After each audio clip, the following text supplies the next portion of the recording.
සියලු දෙනාට සුබ උදෑසන. අපි නවත්තපු තැන මතකද? අපි නැවතුවේ සම්පත් වර්ගීකරණය කළා. M5 කියලා වර්ගීකරණය කළා, M7 කියලා වර්ගීකරණය කළා, අන්තිමට M9. අපි එතනින් තමයි නැවතුවේ.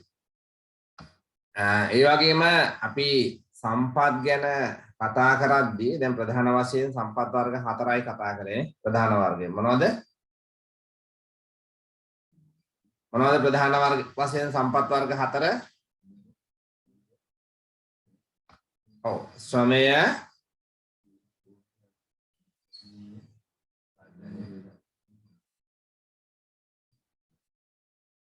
මොනවද?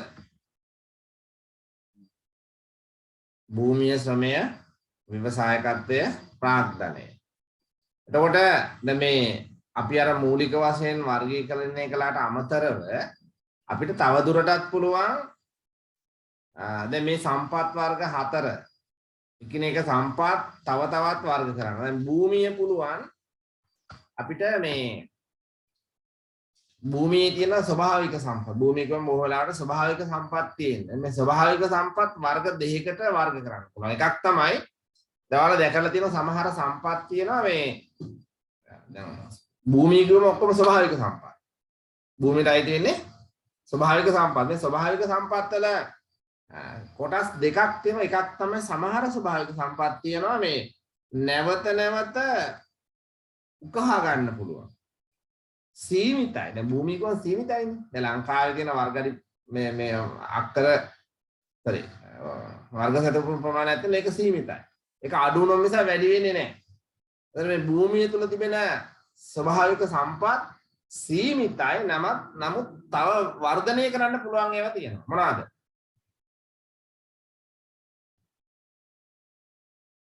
භූමියට අයිති වෙන භූමිය තුල තිබෙන හැබැයි අපිට ඉදිරියේදී වර්ධනය කරන්න පුළුවන්.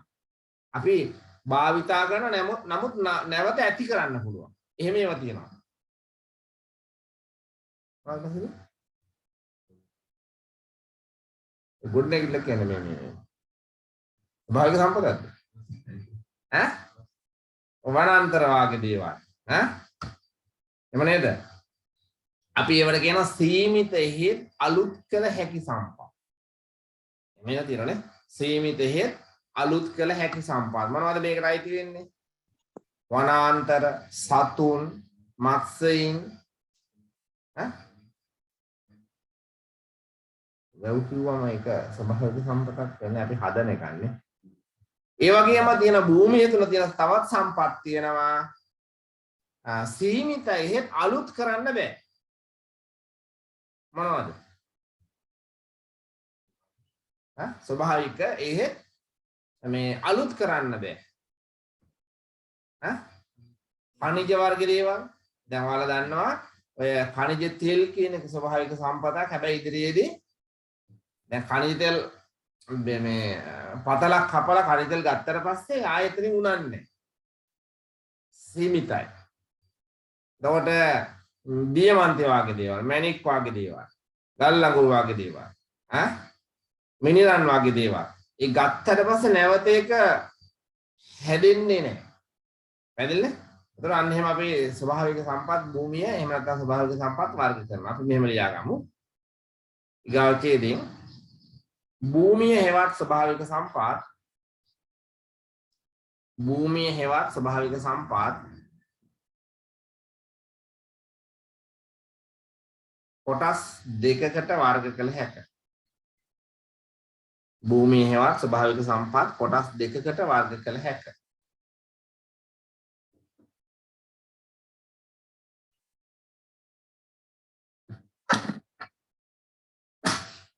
එක සීමිත හේත් අලුත් කළ හැකි සම්පත් සීමිත හේත් අලුත් කළ හැකි සම්පත්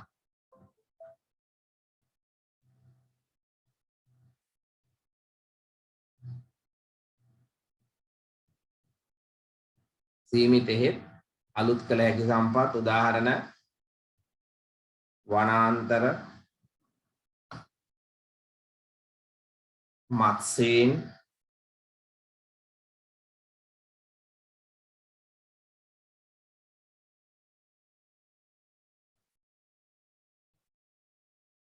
සතුන්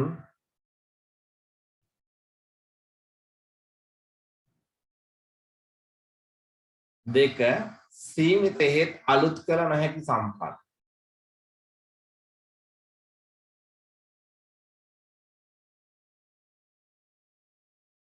මේ පාඩම් කරගන්න දෙයක් නෑ සාමාන්‍ය අපිට මතක තියාගන්න පුළුවන් කරුණුනේ. මතක තබාගත හැකි කරුණු මේවා. උදාහරණ මොනවද උදාහරණ? ඔව් දියමාන්ති ගල් ලංගුරු khනිජ තෙල් මිනිරන්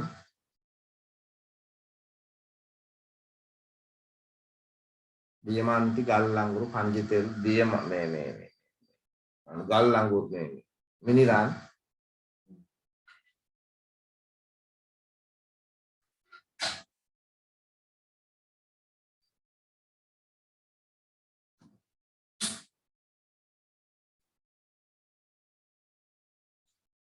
ඒ වගේම අපිට මේ ඊළඟ ලියන්න එපා මෙහෙම අහගන්න.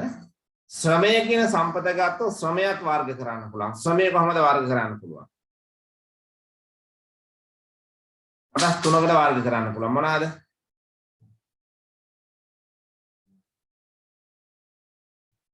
ඈ? ශ්‍රමය කොටස් තුනකට වර්ග කරන්න පුළුවන්. කාටද කියන්න පුළුවන්? දැන් මේ සම්බන්ධ වෙලා ඉන්න අයට කියන්න පුළුවන්. කතා කරන්න පුළුවන්.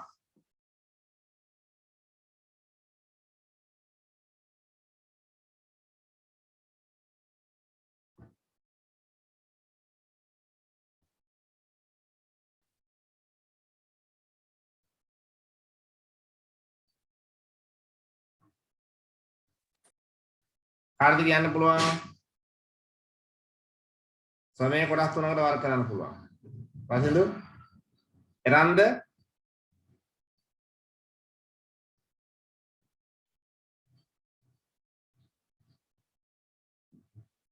මොකද වර්ග තුන? නොපුහුණු නොපුහුණු ගත්තත් අනිවාර්යයෙන් යන්නේ පුහුණු සහ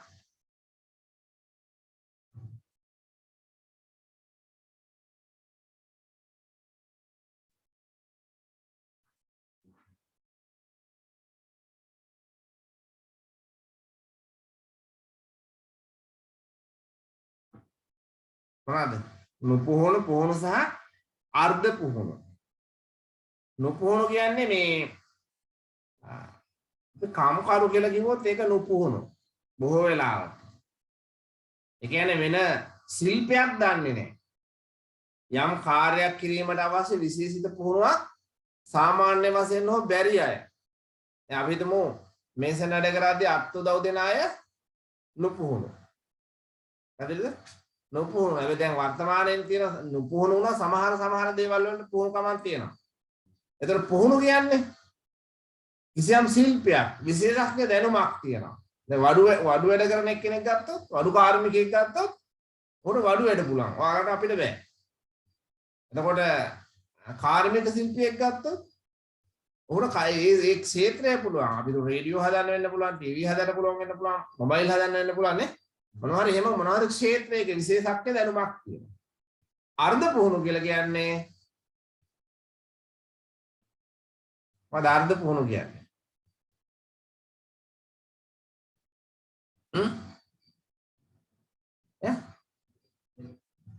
නෑ.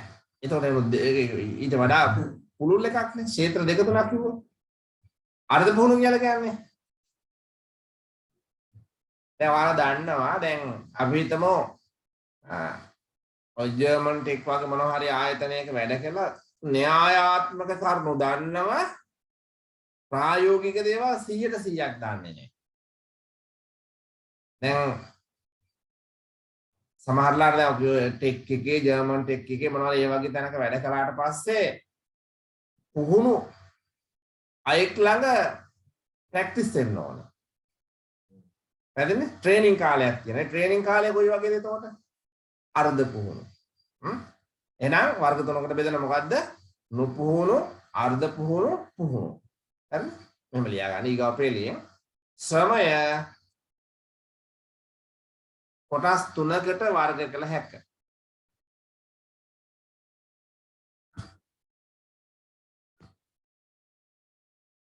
එක නුපුහුණු ශ්‍රමය.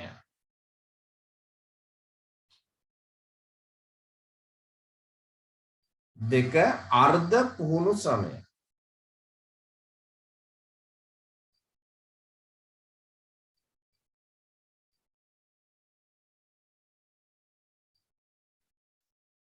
අර්ධ පුහුණු ශ්‍රමයට වරහන් ඇතුළේ ලියා ගන්න විශේෂ පුහුණුවක් අවශ්‍ය නොවන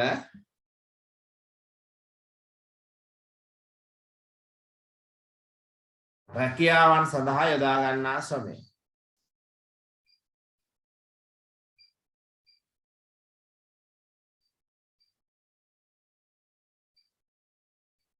තුන පුහුණු ශ්‍රමය.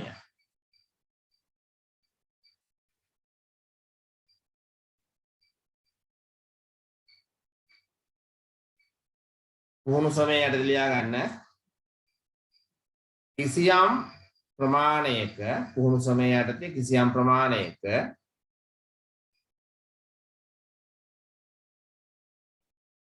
විශේෂ පුහුණුවක් අවශ්‍ය රැකියාවන් සඳහා කිසියම් ප්‍රමාණයක විශේෂ පුහුණුවක් අවශ්‍ය රැකියාවන් සඳහා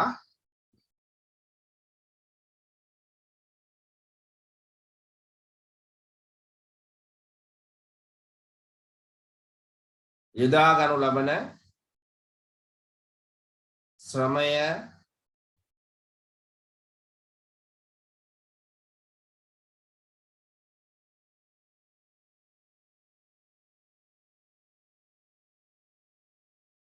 සහ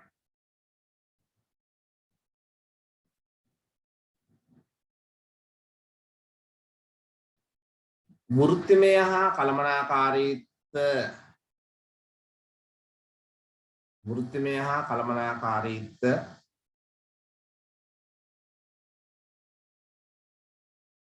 ඉහළ දැනුමක් හා පළපුරුද්දක් වෘත්තිමය හා කළමනාකාරීත්ව ඉහළ දැනුමක් හා පළපුරුද්දක්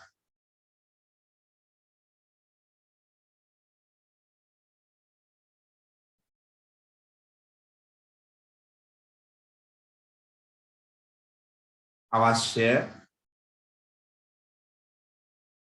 රැකියාවන් සඳහා යොදා ගන්නා ශ්‍රමය.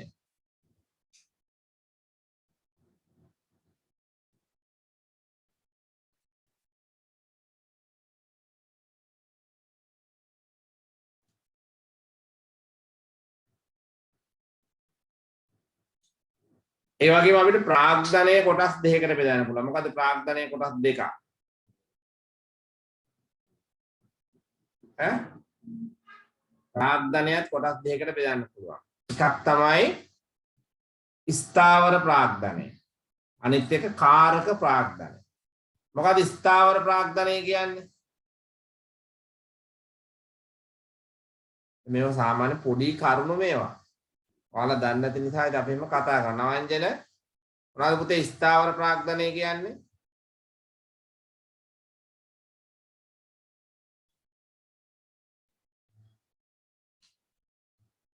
සඳුනි මොකද පුතේ ස්ථාවර ප්‍රාග්ධනය කියන්නේ?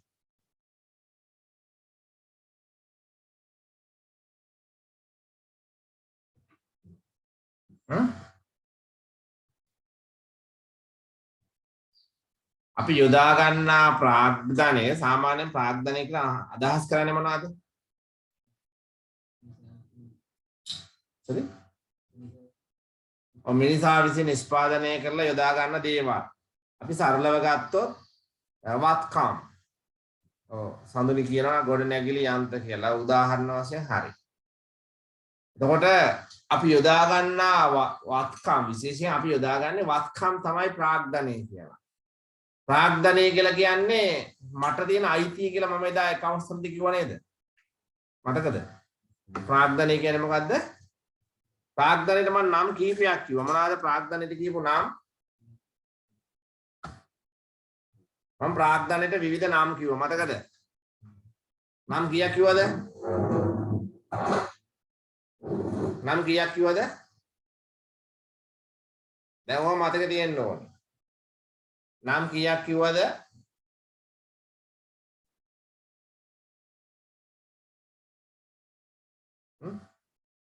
පසුදු කියන බලන්න එකක්.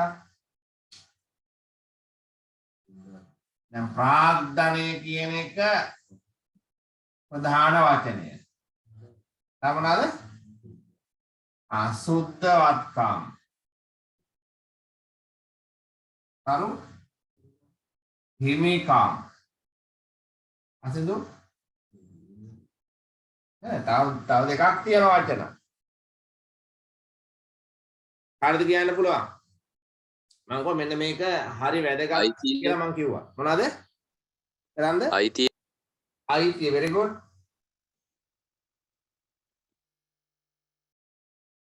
අවචනයක් කිව්වා. හසෙන්දට ඉතිරිලා දෙන එක.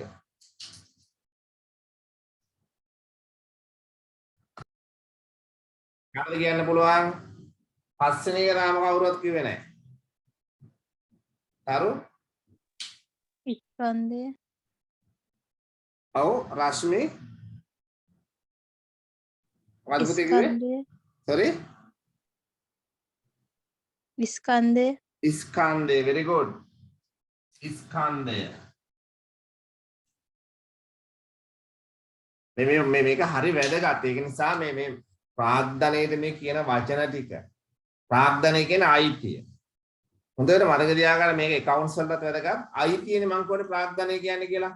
මේ අයිතිය කියන්නේ බැඳීම විතරයි. දැන් මම කියන මේක මගේ කියලා. හැබැයි මට පේන්නේ මොකද්ද? පෑන. මම කියන මේ ලැප් එක මගේ. මගේ අයිතිය. හැබැයි මට පේන්නේ මොකද්ද? ලැප් එක. එහෙනම් මේ ප්‍රාග්ධනය පෙන්වන්නේ නිරූපණය කරන්නේ මොනවයින්ද? මොනවයින්ද නිරූපණය කරන්නේ? වත්කම් වලින් තමයි පේන්න තියෙන්නේ. හරිද? දෙවොලේ කරපු අය දන්න වත්කම් සමානයි හිමිකම් දන වගකීම්. අන්න වත්කම් පෙන්වන්නේ මොනවයින්ද? වත්කම් නිර්මාණය වෙන්නේ මොනවයින්ද? වත්කම් කියන්නේ මොනවද? මගේ අයිතියනේ. මට සතු මා සතුයි නම් මේක මගේ අයිතිය. මම බැහැරින් ගත්තා නම් ඒක මගේ වාගකීම. දැන් මම කියනවා ෆ්‍රිජ් එකක් රුපියල් ලක්ෂයයි 50000ක් මුදලින් ගෙවුවා 50000ක් ණය වුණා. ගෙදර තියෙන ෆ්‍රිජ් එකක් මට පේන්න තියෙනවා වත්කමේ වටිනාකම කීයද? ලක්ෂයයි. වත්කමේ වටිනාකම ලක්ෂයයි. හැබැයි මගේ අයිතිය කීයද? 50000යි. එතකොට ණය වුණා. ණය වෙච්ච ඒවාට අපි කියන වගකීම් කියලා නේ. මතකනේ මම එදා කිව්වා. වගකීම් කියන්නේ මොනවද? බැහැර පාර්ශ්වයකට දෙන්න තියෙනවා නම් අපි කියනවා මොකක් කියලාද? වගකීම් කියලා. වගකීම් කියලා. එතකොට ප්‍රාග්ධනය කියන්නේ එක මෙන්න මේ දෙකේම එකතුවක්. හරිද? ප්‍රාග්ධනය කියන්නේ මේ දෙකේම එකතුවක්. මගේ අයිතියට කියනවා ස්කන්ධ ප්‍රාග්ධනය, බැහැරින් ගත්තා නම් කියනවා ණය ප්‍රාග්ධනය. එන්නද? ප්‍රාග්ධනයේ කොටස් දෙකයි. මොකද කොටස් දෙක? ප්‍රාග්ධනයේදී සම්පූර්ණයෙන්ම මම පමණයි නම් ඒකට කියන මොනවාද? ස්කන්ධ ප්‍රාග්ධනය. හැබැයි මම ණයක් වෙලා වත්කමක් ගත්තා නම් ඒකට කියනවා ණය ප්‍රාග්ධනය. හරිද?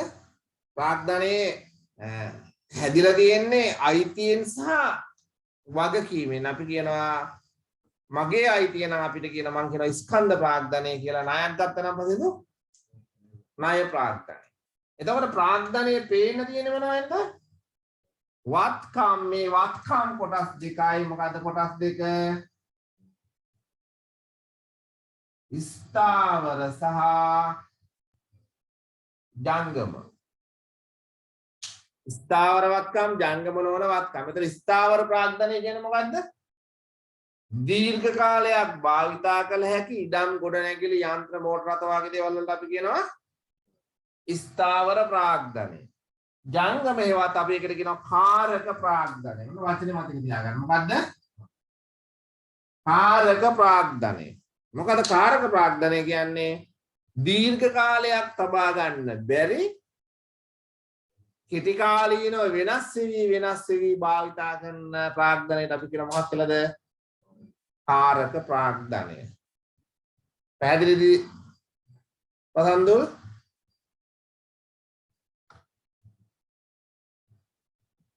පසන්දුල් පැහැදිලිද?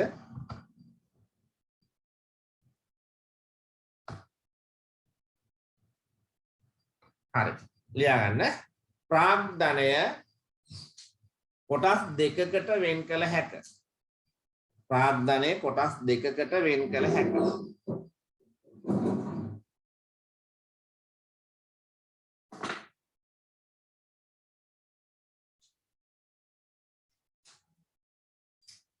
එක ස්ථාවර ප්‍රාග්ධනය.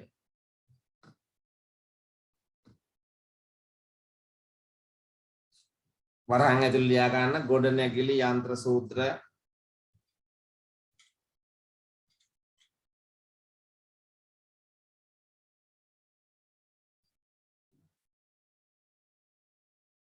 ගොඩනැගිලි යන්ත්‍ර සූත්‍ර මෝටර රථ කාර්යාල උපකරණ වාගේ දේවල්. මෝටර රථ කාර්යාල උපකරණ වාගේ දේවල් වලට අපි කියනවා ස්ථාවර ප්‍රාග්ධනය. දෙක කාරක ප්‍රාග්ධනය. මේ වචනවල අර්ථය අපි නෝට් ලියලා මතක තියාගන්න අවශ්‍ය නැහැ. මතක තියාගන්න නිතරම අවශ්‍ය වෙනවා. හරි? කාරක ප්‍රාග්ධනය. මොනවද කාරක ප්‍රාග්ධනය කියන්නේ? මුදල්, තොග, බැංකු ශේෂ, ණය ගැති වගේ දේවල් අපි කියනවා කාරක ප්‍රාග්ධනය.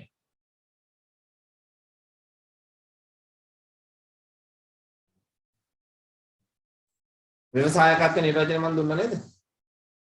එදා? නෑනේ.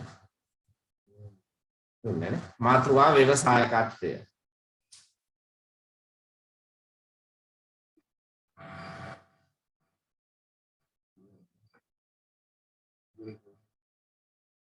මොනවද ව්‍යවසායකත්වය කියලා අපි කිව්වේ?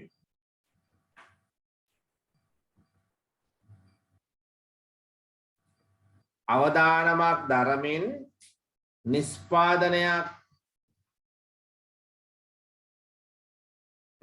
අවදානමක් දරමින් නිෂ්පාදන එහෙම නැත්නම් නව්‍යතා බිහි කිරීම සඳහා අනෙකුත් ව්‍යාපාරික සම්පත් මෙහෙයවන එක්කෙනා. අනෙකුත් සම්පත් මොනවාද?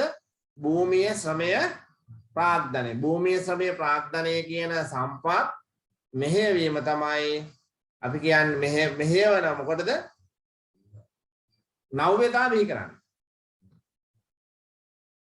මොකටද නව්‍යතා බිහි කරන්නේ? ඔපතේ ප්‍රශ්නයක් අහනවා.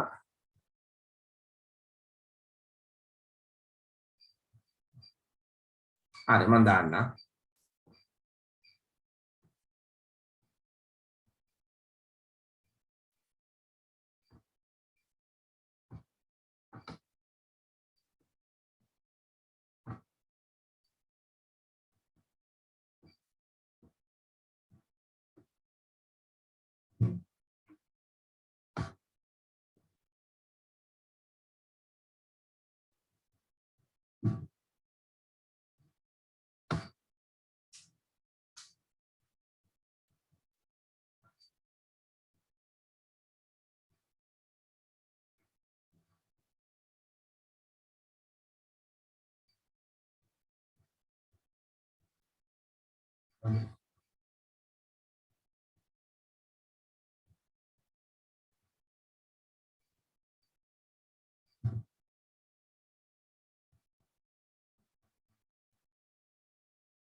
මේ ටිකද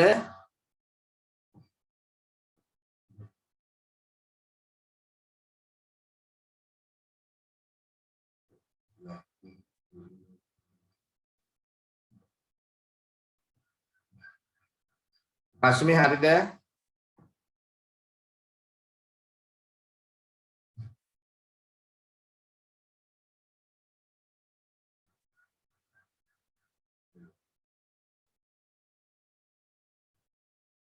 රශ්මි හරිද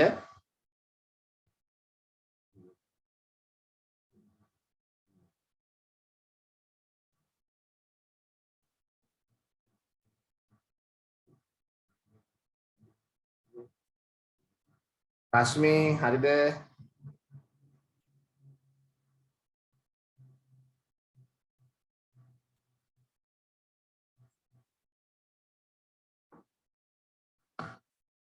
හරි යාපිසා ලියා ගන්න ව්‍යවසායකත්වය අවදානම් කරමින්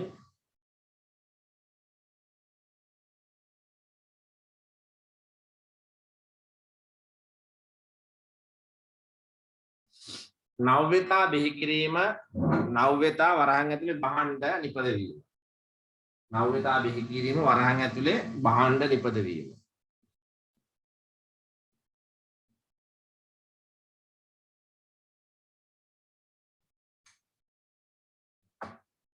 සඳහා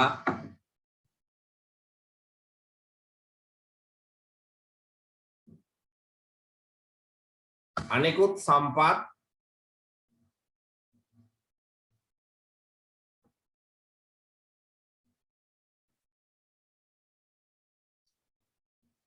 මෙහෙයවීම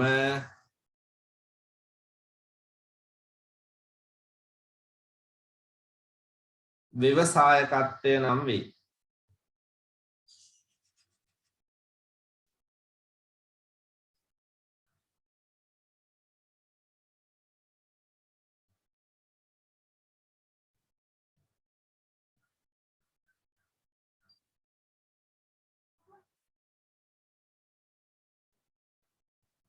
මාතෘකාව දැනුම. දැනුම කියන එකත් සම්පතක්. ව්‍යාපාරයකට හරි වැදගත් සම්පතක්. මොකද දැනුම කියන්නේ? දැනුම කියන්නේ මොකද්ද? දැනුම.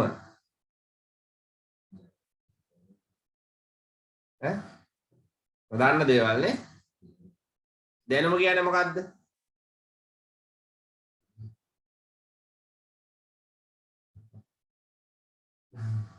සාමාන්‍යයෙන් පුද්ගලයෙකු තුළ තියෙන දැනුම ලොකු වත්කමක් වෙනවා. දැනුම වැඩි අයට ලොකු පිළිගැනීමක්. දැන් අපි ගත්තොත් ඔය රූපවාහිනී සාකච්ඡාවල එහෙම නැත්නම් ඔය සමහර වාද විවාද වලට එන අයගේ දන්න කරුණු වැඩි නම් අපිට පේනවනේ අපි කියන මොහොත පුදුම දැනුමක් නේ තියෙන්නේ කියලා.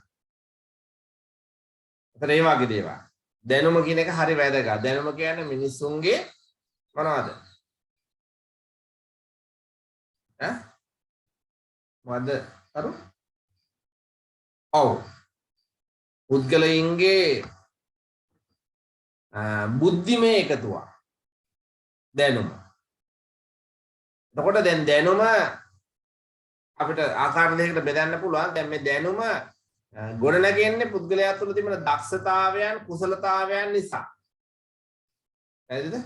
දැන් අපි ඉගෙන ගන්නවානේ මැත්ස්. දැන් පයිතගරස් ප්‍රමේයකොත් කවුද හොයාගෙන තියෙන්නේ? පයිතගරස්. ඒක දැනුමක්. එතන අන්නේ වාගේ. එයා හොයාගත්ත නිසා අපි කියනවා.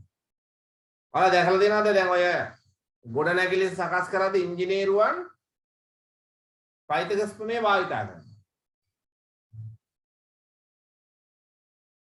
ඉංජිනේරුවන් නෙවෙයි සාමාන්‍යයෙන් ඔය වඩු කාර්මිකයන් මේසන් කාර්මිකයන් අපි කියන මේසන් බාස්තරු කියලා ඒ අයත් මේ පයිතගරස් ප්‍රමේය භාවිතා කරන හැබැයි දන්නේ නැහැ පයිතගරස් ප්‍රමේය කියලා.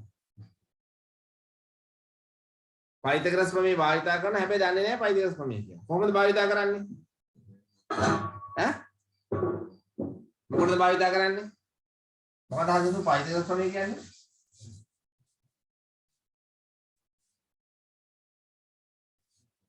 ඈ මොකද පයිතගොරස් ප්‍රමේය දැන් බලන්න දැනුම කියන එක එක තැනකට සීමා වෙන්නේ නැහැ නේ. අපිට හැම තැනකම යොදා ගන්න පුළුවන්. මොකද්ද පයිතගොරස් ප්‍රමේය කියන්නේ? ඍජු කෝණේ ත්‍රිකෝණයක මේක A නම් මේක B නම් මේක C නම් මොකද්ද ප්‍රමේය?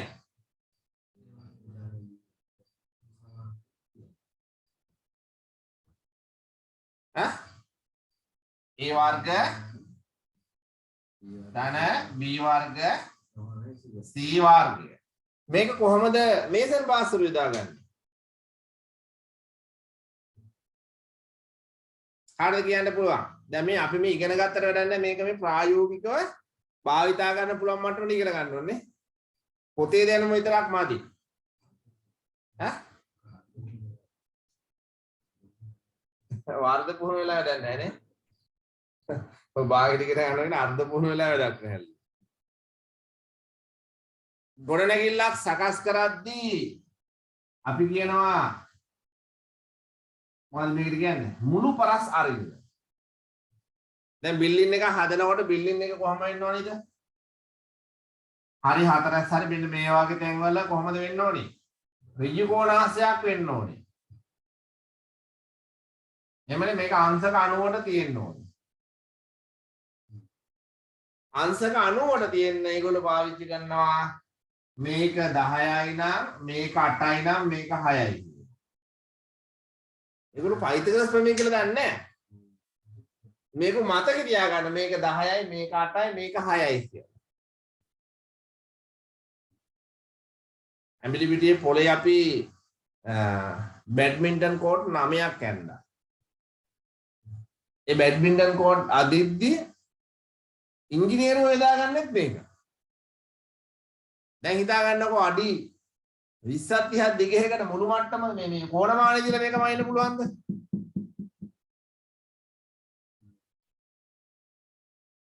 හැරන්ද?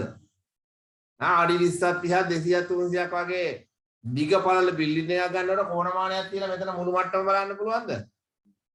බලන්න බෑ. ඒ වගේ වෙලාවක ප්‍රායෝගිකව යොදාගන්නේ මොකද්ද? පයිතගොරස් ප්‍රමේය. දැන් ඔයාලට පයිතගොරස් ප්‍රමේය මතක නැත්නම් මොකද උගන්වද්දි දැන් මේ විදිහට කියනවා නම් O level වලට මේක මතකයිනේ. කතාව හරි මතකයිනේ. එතකොට මේක තමයි දැනුම. එතකොට බුද්ධිමේ එකතුවක්. කුසලතාවල එකතුවක්. සාමාන්‍යයෙන් මම ඔයාලට දෙන පණිවිඩය තමයි බුද්ධිය එහෙම නැත්නම් දැනුම එකතු කරගන්න. දැනුම එකතු කරගන්න දැනුම තමයි පුතේ අපි ඉස්සරහට යනකොට අපේ වටිනාකම වැඩි කරන්නේ මොකටද? දැනුම. දැනුම වැඩි වෙනකොට බොහෝ තැන්වල භාවිතා කරන්න පුළුවන්. විවිධ අවස්ථාවල යොදා ගන්න පුළුවන්. ඒක නිසා දැනුම කියන එක හරි වැදගත්. බුද්ධිමය එකතුවක්. එහෙම නැත්නම් දක්ෂතා සහ කුසලතාවල එකතුවක්. ලියන්න. දැනුම යනු ව්‍යාපාර ආයතනයක් සතු බුද්ධිමය එකතුවකි. දැනුම යනු ආයතනයක් සතු බුද්ධිමය එකතුවකි.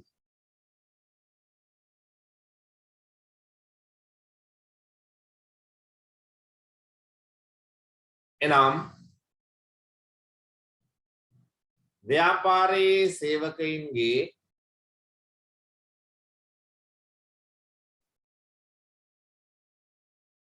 දක්ෂතා සහ කුසලතාවල එකතුවකි.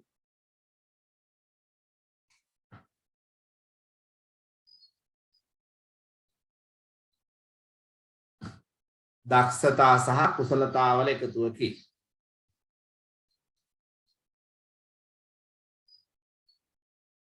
දැනුම ප්‍රධාන ආකාර දෙකකි. පොතේ මොකද කියන්නේ? ඔයගොල්ලෝ කරගන්නේ.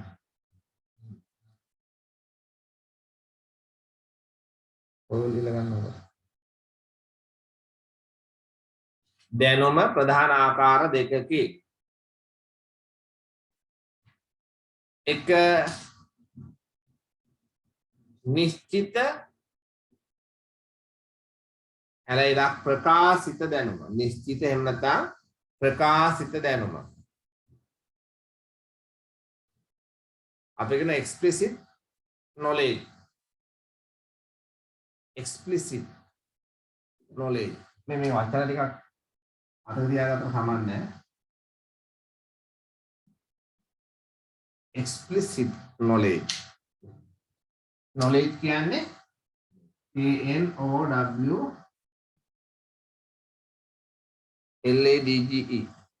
LEN knowledge.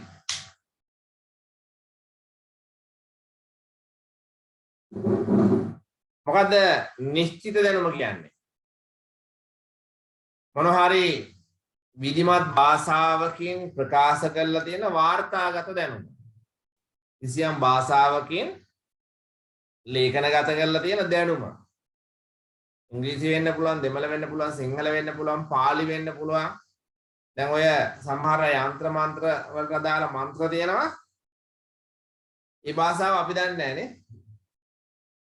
එතකොට ඒකත් භාෂාවක්. පැහැදිලිද? කුමන ආකාරයකට වාර්තාගත දැනුම. ඒක ගබඩා කරන්න පුළුවන්, සම්ප්‍රේෂණය කරන්න පුළුවන්. මොකද්ද සම්ප්‍රේෂණය කියන්නේ? තව කෙනෙකුට දෙන්න පුළුවන් නේ. බෙදා හරින්න පුළුවන්. දැන් බලන්න අපි කියන්නේ ඔය ගුවන්විදුලි සංස්ථාවේ සම්ප්‍රේෂණාගාරය. විකාශනය කරන තැනන්නේ බෙදා හරින තැන. එහෙම බෙදා හරින්න පුළුවන්. ගබඩා කරන්න පුළුවන්. අනාගතයට භාවිතා කරා. අපි ඒකට කියන මොන දැනුමද? නිශ්චිත. එහෙම නැත්නම් ඒක අඩු වෙන්නේ නැහැ. නිශ්චිත කියන්නේ ඇයි? අඩු වෙන්නේ නැහැ. පොතේ තිබ්බොත් තියෙනවා. හරිද? එතකොට ඔයාලා දන්නා ත්‍රිපිටකයේ ග්‍රන්ථාරූඪ කළාට පස්සේ මොකද වෙන්නේ? කොහෙද ග්‍රන්ථාරූඪ කළේ? ඈ? කොහෙද? අලු විහාරේ. කොහෙද තියෙන්නේ? මාතලේ අලු විහාරේ. ඒ ග්‍රන්ථාරූඪ කරනකන් තිබ්බේ කටවහරෙන් පැමිණියේ. මේ කටවහරෙන් පැමිණෙනකොට සමහර දේවල් අඩු වෙන්න පුළුවන්, මගේ හැරෙන්න පුළුවන්. ඒක නිසා මොකද කළේ දවස්වල? ධර්ම සංගායනා කරලා මේවා එකතු කළානේ. පැහැදිලිද? එතකොට දැන් ජනවහරෙන් එන එකට අපි කියන කටවහරෙන් එන. සමහර ඒවා අඩු වෙන්න පුළුවන්, නැති වෙන්න පුළුවන්. හැබැයි වාර්තා කරලා සංරක්ෂණය කරලා තියෙනවා නම් ඒ දැනුම අපි කියන නිශ්චිත දැනුම. හරි මෙහෙම ලියන්න. විධිමත් භාෂාවකින් ප්‍රකාශිත හා විධිමත් භාෂාවකින් ප්‍රකාශිත හා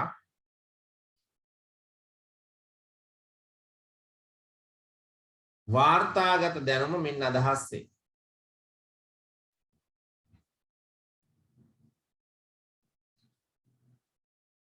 ප්‍රකාශිත හා වාර්තාගත දැනුම මින් අදහස් වේ.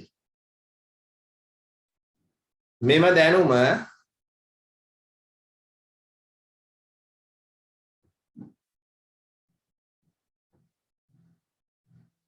සම්ප්‍රේෂණය කිරීමට හා ගබඩා කිරීමට හැකියාවක් ඇත.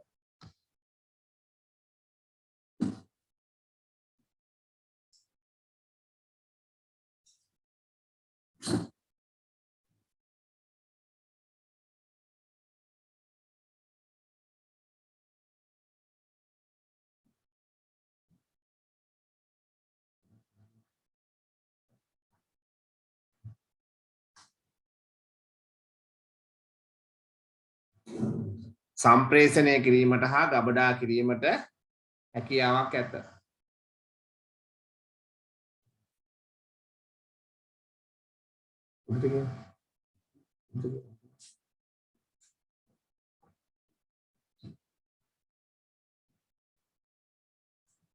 දෙක මොකද්ද? ව්‍යංග දැනුම.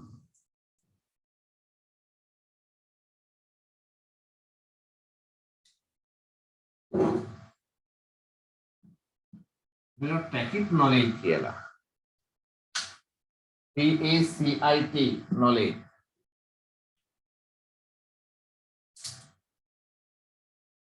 පැකිට් knowledge කියලා කියනවා. මොකද්ද මේ ටැකිට් නොලෙජ් කියන්නේ? දරාගේ අනිත් පැත්තනේ. එහෙම නේද? නිශ්චිතව ප්‍රකාශිත දැනුමේ අනිත් පැත්ත. ඒ කියන්නේ එතකොට සම්ප්‍රේෂණය කරන්න බෑ. ගබඩා කරන්න බෑ. මේක තියෙන්නේ කොහෙද එතකොට? මිනිස්සු තුල, පුද්ගලයන් තුල තියෙන දැනුමට අපි කියනවා මොන දැනුමද? ව්‍යංග දැනුම. දැන් ඔයාලා අහලා තියෙනවා මරදාන් කඩවල ඈ යකඩ යන්නේ වැල්ඩින් වෙද මහත්තයා කියලා. වැල්ඩින් වෙද මහත්තයා කියලා මරදාන් කඩවල. එතකොට ඒකේ අදහස දැන් බිඳිච්ච අස්ති දතප්පය බිඳලා එක ගියොත් ඒ වෙලේ පාස් කරනවා. බෙහෙත් බැඳලා කිසිම කාලයක් තුල මේ කැඩිච්ච අස්ති එකට හයි කරනවා. එතකොට ඒක ඒ දැනුම තියෙන එයා තුල පොතපතේ නෑ. දැන් යන්ත්‍ර මන්ත්‍ර පුළුවන් අයගේ නොලෙජ් එක තියෙන්නේ දැනුම තියෙන ඒගොල්ලන්ගේ මනස තුල ඒගොල්ලෝ තුල. අපි එකට කියන මොන දැනුමද? ව්‍යංග දැනුම. එතකොට මේ ව්‍යංග දැනුම ගොඩනගන්නේ කොහමද? අධ්‍යක්ීම් හරහා. හරිද? එතකොට දැන් මේ නිශ්චිත දැනුමයි ව්‍යංග දැනුමයි ව්‍යංග දැනුම හොරකම් කරන්න බෑනේ. එවනේ කාටවත් දෙන්න බෑ. එහෙම දෙන්න බැරි මේවා තියෙනවා. දැන් වෛද්‍යවරයෙක් ගත්තොත් වෛද්‍යවරයා වෛද්‍ය විද්‍යාව ඉගෙනගෙන තියෙන පුළුවන්. හැබැයි එයා පුරුදු පුහුණු කරලා තියෙන එයාගේ දැනුම. දැන් සමහර වෛද්‍යවරයෝ පේෂන්ට් දැක්ක ගම එයාගේ තියෙන ලක්ෂණ වලින් කියන්න පුළුවන් මෙයාට අපහසුද පහසුද කියලා. එතන එහෙම හඳුනා ගන්න පුළුවන් වෛද්‍යවරයෙක් දක්ෂ ඉස්සර මේ ඇමිලිපිටිය ප්‍රදේශයේ හිටියා සූර්යාරච්චි කියලා වෛද්‍යවරයෙක්. එයා MBBS වෛද්‍යවරයෙක් නෙවෙයි. හැබැයි රෝගියෙක් දැක්කට පස්සේ රෝගියාගේ ලක්ෂණ පරීක්ෂා කරලා බලලා ස්කෑන් නොකර කියන ඒවා තියෙනවා. එක අවස්ථාවක අපි පැත්තේ එක ළමයෙක් පරීක්ෂා කරලා එයා කිව්වා මෙයාගේ හෘද වස්තුවේ සිදුරක් තියෙනවා. එතකොට මෙයා ස්කෑන් කරන්න නැතුව එක්ස්රේ කරන්න නැතුව දැනට අවුරුදු 20කට විතර උඩදී 20කට උඩදී එයා කිව්වා සිදුරක් තියෙනවා කියලා. අතන සිදුරක් තිබ්බේ ඒකෙම ඒ දරුවා නැති වුණා.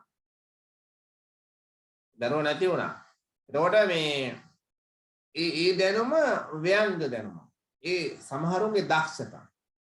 හරි? මේව ලියා ගන්න. ව්‍යංග දැනුම යටතේ පුද්ගලයන් තුල පවතින දැනුම පුද්ගලයන් තුල පවතින දැනුම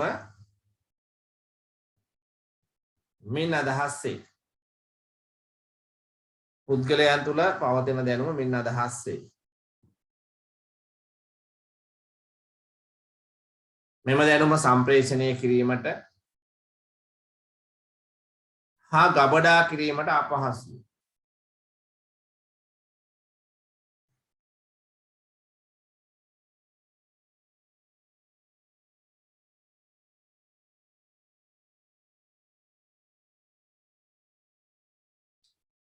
අධ්‍යක්ීම්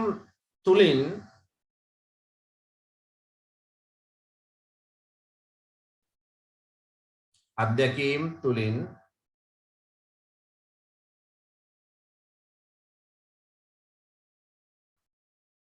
මෙම දැනුම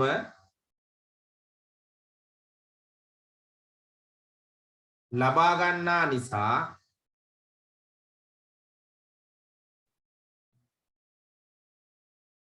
පුද්ගල විශ්වාසයන්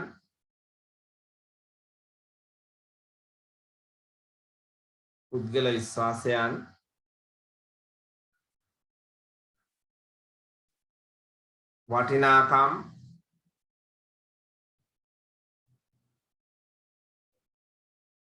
සහ ඔවුන් තුළ ඇති දැක්ම මත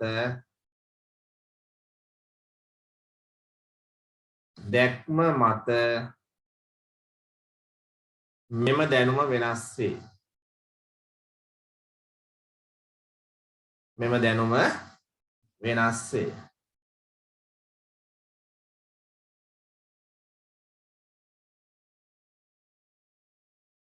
ඊළඟ මාතෘකාව නිෂ්පාදනය සහ නිෂ්පාදිත.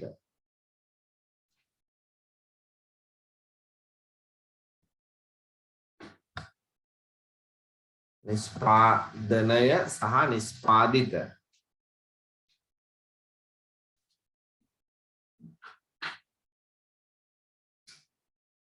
නිෂ්පාදනය සහ නිෂ්පාදිත.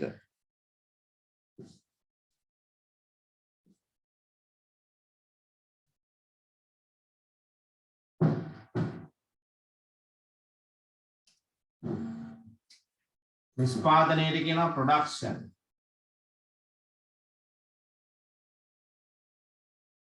නිෂ්පාදිත වලට කියනවා ප්‍රොඩක්ට්.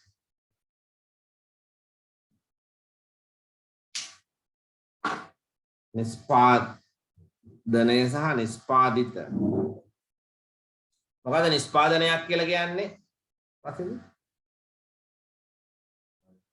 රූපාත් කළොත් ප්‍රශ්න.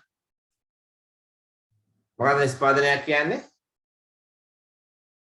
පුද්ගලයින්ගේ උවමනා සහ අවශ්‍යතා සපුරාලන භාණ්ඩ හා සේවා බවට පරිවර්තනය කිරීමේ ක්‍රියාවලිය. ක්‍රියාවලිය තමයි නිෂ්පාදනය කියන්නේ. පැහැදිලිද? දැන් මේක නම් මේකට කියන ප්‍රසන්ටර් කියලා. මේ ප්‍රසන්ටර් එක නිපදවීමේ ක්‍රියාවලිය. මේ පෑන නිෂ්පාදනය කිරීමේ ක්‍රියාවලිය. අපි කියන මොකක් කියලාද? නිෂ්පාදනය. එතකොට මොකද්ද මේ නිෂ්පාදනයෙන් වෙන්නේ ඇත්තටම? නිෂ්පාදන සාධක වලින් දැන් නිෂ්පාදන සාධක දැන් අපි තු මේක ගද්දී මේකේ තියෙනවා කියන්නකෝ ෆයිබර් ටිකක් පැත්තක තිබ්බට අපිට මේක ප්‍රයෝජන ගන්න පුළුවන්ද? බෑ. එහෙම නේද? දැන් මේ වීදුරුවක් හදනකොට වීදුරුව හදන්න ඕන නැද්ද? සිලිකාද? ඒ අමුද්‍රව්‍ය විතරක් තිබ්බට අපිට වීදුරුවක් විතර පාවිච්චි කරන්න බෑ. එතකොට දැන් මේ නිෂ්පාදනයේදී වෙන්නේ මොකද්ද? නිෂ්පාදන සාධක පුද්ගලයන්ගේ උවමනාවන් අවශ්‍යතාවයන් සපුරාලීමේ හැකියාව ලබා දෙන එක. දැන් අපි කියනවානේ බල්ලන්ට ලෙලි පොල් දෙන්න එපා කියලා. ඇයි? බල්ලෙකුට ලෙලි පොල් දීලා වැඩක් නැහැ නේ. ඒ පොල් ගෙඩිය ලෙලි ගහගෙන පාලලා උට කන්න බෑ. පැහැදිලිද? එතකොට නිෂ්පාදනය කියන එකේ අදහස මොකද්ද බලන්න? නිෂ්පාදන සාධක. ක්‍රියාව යහ නිෂ්පාදන එකේ වෙන්නේ මොකද්ද? නිෂ්පාදන සාධක අවශ්‍යතා වමනා සපුරාලන මට්ටමට පෙරලීම පත් කිරීම. හරිද? අවශ්‍යතා වමනා හා තෘප්තිමත් කිරීමේ හැකියාව ලබා දීමේ ක්‍රියාවලිය. අපි කියනවා නිෂ්පාදනය කියලා. පොඩ කතා ලියා ගමු ලියන්න.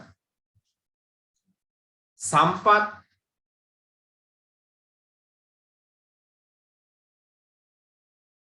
ඇලයිරක් යෙදවුම්. සම්පත් ඇලයිරක් යෙදවුම්. පුද්ගල අවශ්‍යතා සහ වමනාවන්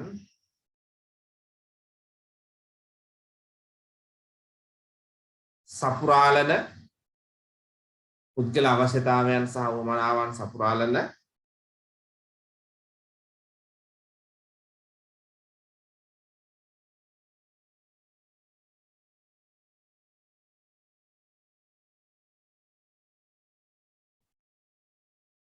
භාණ්ඩ හා සේවා බවට පරිවර්තනය කිරීමේ ක්‍රියාවලිය. භාණ්ඩ හා සේවා බවට පරිවර්තනය කිරීමේ ක්‍රියාවලිය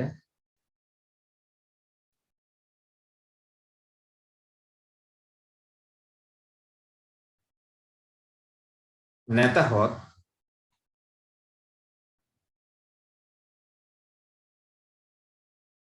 නිෂ්පාදන සාධකවලට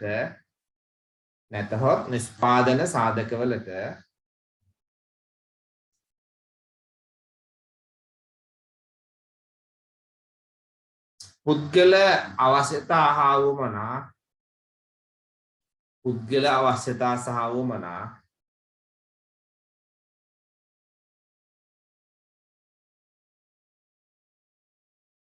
තෘප්තිමත් කිරීමේ හැකියාව ලබා දීම. තෘප්තිමත් කිරීමේ හැකියාව ලබා දීමේ ක්‍රියාවලිය.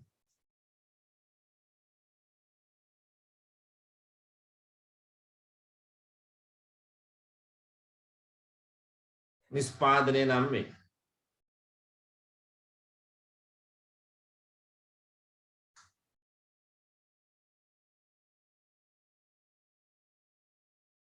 නිෂ්පාදනය නම් වේ. මාතෘකාව ඍජු නිෂ්පාදනය. මොකද ඍජු නිෂ්පාදනය කියලා අපි එක කතා කළා. කාටද මතක? ඍජු නිෂ්පාදනය ගැන අපි කතා කළා. කාටද මතක?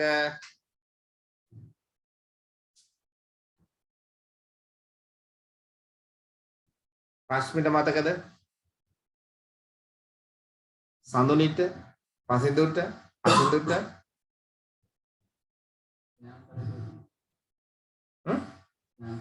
very good. ස්වයං පරිභෝජනය සඳහා තමාගේ අවශ්‍යතාවය තමාම නිෂ්පාදනය කරගත්තොත් අපි එකට කිව්වා ඍජු නිෂ්පාදනය කියලා. ඍජු නිෂ්පාදනය කියලා. මොකද්ද ඍජු නිෂ්පාදනය කියන්නේ? දැන් පුතේ මේ වචන දැන් ඔයාලට මේ හැම වචනයකින්ම බහුවර්ණ ප්‍රශ්න එන්න පුළුවන්. ගන්න මේ වචන දැන් ගොඩාක් කටපාඩම් කරගන්න ඕනේ නැහැ නේ. ඍජු නිෂ්පාදනය කියන්නේ මොකද්ද? දැන් අපි ගෙවතු වගාව කළොත් ඒක මොකද්ද? ඍජු නිෂ්පාදනය. අපි ගෙවත්තේ මොන හරි දෙයක් හදලා ගත්තොත් ඍජු නිෂ්පාදනය. ගෙදර අම්මා ගෙදර ආයට අවශ්‍ය කෑම නිෂ්පාදනය කරනවා. එතන මොකද්ද ඒක? ඍජු නිෂ්පාදනය. එහෙම මතක තියාගන්න. තියාගන්න.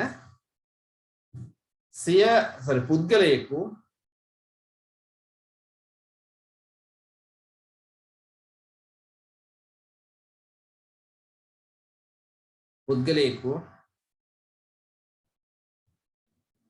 සිය අවශ්‍යතා සහ උවමනා වෙනුවෙන්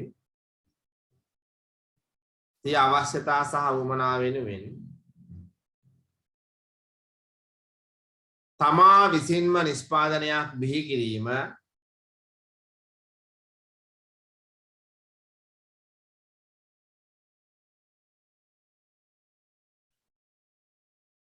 නැතහොත්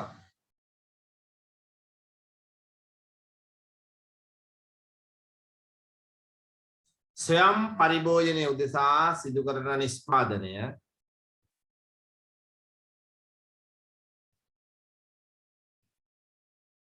ස්වයං පරිභෝජනය උදෙසා සිදු කරන නිෂ්පාදනය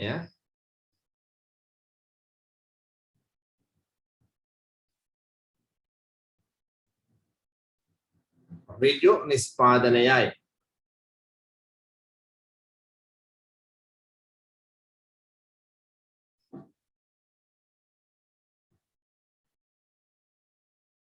ඊගායක වාක්‍ර නිෂ්පාදනය. මොකද වාක්‍ර නිෂ්පාදනය කියන්නේ?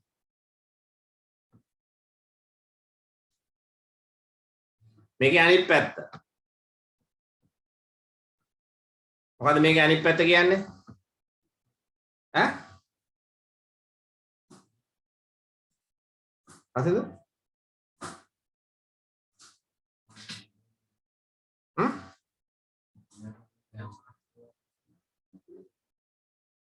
දැන් තමන්ගේ පරිභෝජනයට නිෂ්පාදනය කරනවා නම් ඍජු නිෂ්පාදනය. තමන්ගේ පරිභෝජනයට නෙවෙයි නම් කාගේ පරිභෝජනයටද? අන් අයගේ අනුන්ගේ වෙනත් පාර්ශ්වයකගේ පරිභෝජන නිෂ්පාදනය කළොත් අපි එකට කියනවා වාක්‍ර නිෂ්පාදනය. ඒතර කඩේකට ගිහලා භාණ්ඩයක් හෝ සේවාවක් ගන්නව නම් ඒව මොනවාද? අපි කඩේකට ගිහිල්ලා වෙළඳපොළට ගිහිල්ලා භාණ්ඩ හා සේවා ගන්නවා නම් ඒවා වාක්‍ර නිෂ්පාදන. හරි ලේසි මතක තියාගන්න. ඍජු නිෂ්පාදන දැන් මේ වෙලාවෙම මේක පොඩ්ඩක් ඔලුවට ගන්න. පොඩ්ඩක් ඔලුවට නම් මතක තියාගන්න. ඒතර ලේසි. මේ දෙවෙනි වතාවට මම කතා කරන්නේ මේක. හරි ලියා ගන්න. වාක්‍ර නිෂ්පාදනය යටතේ වෙනත් පාර්ශ්වයකගේ අවශ්‍යතා හා වුමනා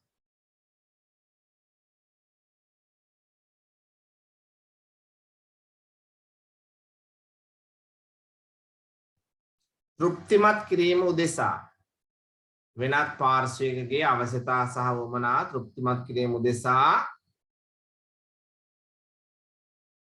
එනම්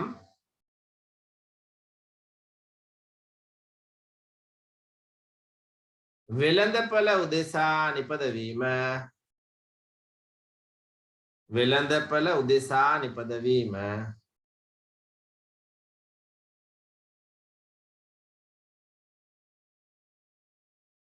වක්‍ර නිෂ්පාදනය නම් වේ.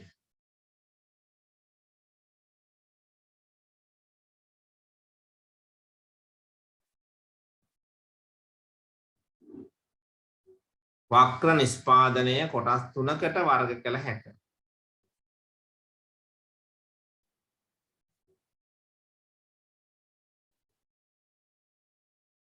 වක්‍ර නිෂ්පාදනය කොටස් 3කට වර්ග කරනවා. මොකද කොටස් 3? ප්‍රාථමික, ද්විතීයික හා තෘතීයික. ප්‍රාථමික, ද්විතීයික හා තෘතීයික. කොටස් 3කට වර්ග කරන්න පුළුවන්. එක ප්‍රාථමික නිෂ්පාදනය. මොකද්ද ප්‍රාථමික නිෂ්පාදනය කියන්නේ? ප්‍රාථමික නිෂ්පාදනය කියන්නේ මොකද්ද?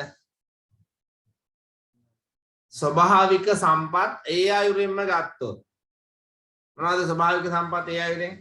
අපි ගහෙන් කඩලා පොල් ගෙඩිය ගන්නවා, කුරුම්බ ගෙඩිය ගන්නවා, තැඹිලි ගෙඩිය ගන්නවා. එළවලු කොටුවෙන් කඩලා එළවලු ටික ගන්නවා. ඒ මොනවාද? ඍජු නිෂ්පාදනය. පැහැදිලිනේ? එතකොට කණිජ තෙල් ගත්තොත් ඍජු නිෂ්පාදනයක්. දැන් පිරිපහදු කරලා ගන්නකොට ඒක ඍජු නෙවෙයි. හරිද? සර මේ ප්‍රාථමික නෙවෙයි. ප්‍රාථමික කියන්නේ අමුද්‍රව්‍ය නිෂ්පාදනය කිරීම. බොර තෙල් කියන්නේ ප්‍රාථමික නිෂ්පාදනය.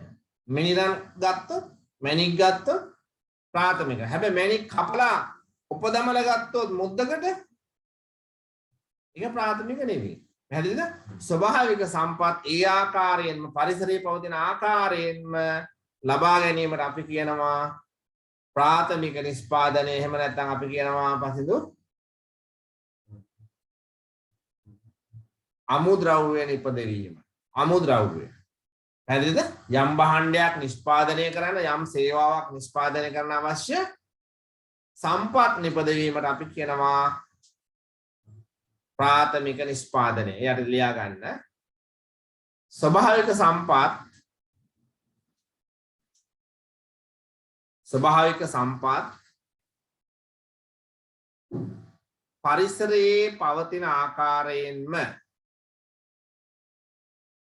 පරිසරයේ පවතින ආකාරයෙන්ම නිෂ්පාදිත ලෙස ලබා ගැනීම. පරිසරයේ පවතින ආකාරයෙන්ම නිෂ්පාදිත ලෙස ලබා ගැනීම. එනම් අමුද්‍රව්‍ය නිපදවීම. පරිසරයේ පවතින ආකාරයෙන්ම නිෂ්පාදිත ලෙස ලබා ගැනීම. එනම් අමුද්‍රව්‍ය නිපදවීම මින් අදහස් වේ.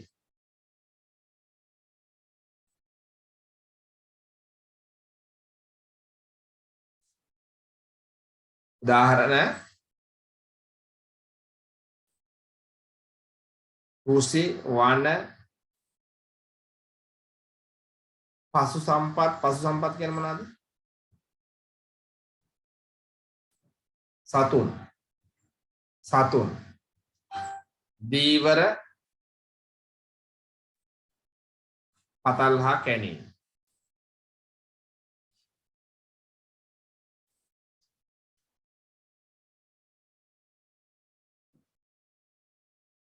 දෙක ද්විතීයික නිෂ්පාදනය.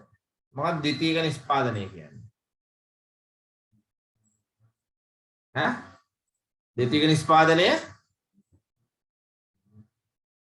භාණ්ඩ හා සේවා නිෂ්පාදනය කිරීම. මේ ප්‍රාථමික නිෂ්පාදන භාවිතා කරන, දැන් අපි කියන්නේ ප්‍රාථමික නිෂ්පාදන කියන්නේ අමුද්‍රව්‍ය නිපදවීම කියලා. මේ අමුද්‍රව්‍ය භාවිතා කරලා දැන් තේ දලු කියන්නේ මොනවද? තේ දලු කියලා ගත්තොත් ප්‍රාථමික නිෂ්පාදනය. පැහැදිලිද? තේ දළු කියන්නේ ප්‍රාථමික නිෂ්පාදනයක්. තේ දළු භාවිතා කරලා තේ කොළ නිෂ්පාදනය කළොත් ද්විතීක. එහෙනම් අමුද්‍රව්‍ය නිමි භාණ්ඩ බවට පත් කිරීමේ ක්‍රියාවලිය කියනවා නිමි භාණ්ඩ බවට පත් කිරීමට කියන අපි මොකද්ද? ද්විතීක නිෂ්පාදනය. පැහැදිලිද? මොකක්ද ද්විතීක නිෂ්පාදනය කියන්නේ? අමුද්‍රව්‍යයක් භාවිතා කරලා නිමි භාණ්ඩයක් බවට පත් කිරීම. සහල් භාවිතා කරලා බත් පැකට් එක හැදුවොත් බත් පැකට් එක මොකද්ද? ද්විතීක නිෂ්පාදනය. පැහැදිලිද? එතකොට සහල් නිෂ්පාදනය කිරීම ප්‍රාථමික නිෂ්පාදනය. සාමාන්‍ය එහෙම උදාහරණ වලින් මතක තියාගන්න. උදාහරණ වලින් මතක තියලා තමන්ගේ භාෂාවෙන් ලියන්න ඕනේ. භාෂාව තියෙන්න ඕනේ එතකොටනේ. භාෂාව ප්‍රගුණ කරලා තියෙන්න ඕනේ. ලියන්න මෙහෙම. අමුද්‍රව්‍ය නිමි භාණ්ඩ බවට පත් කිරීම අමුද්‍රව්‍ය නිමි භාණ්ඩ බවට පරිවර්තනය කිරීම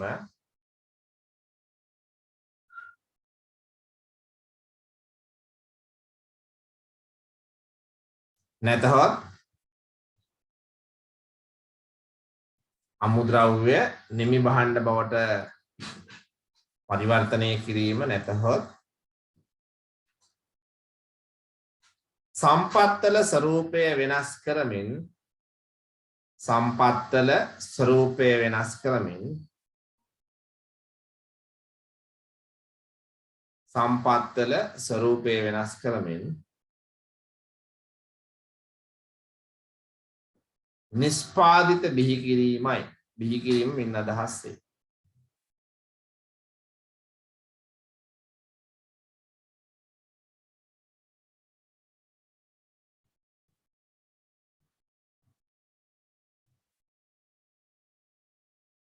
උදාහරණ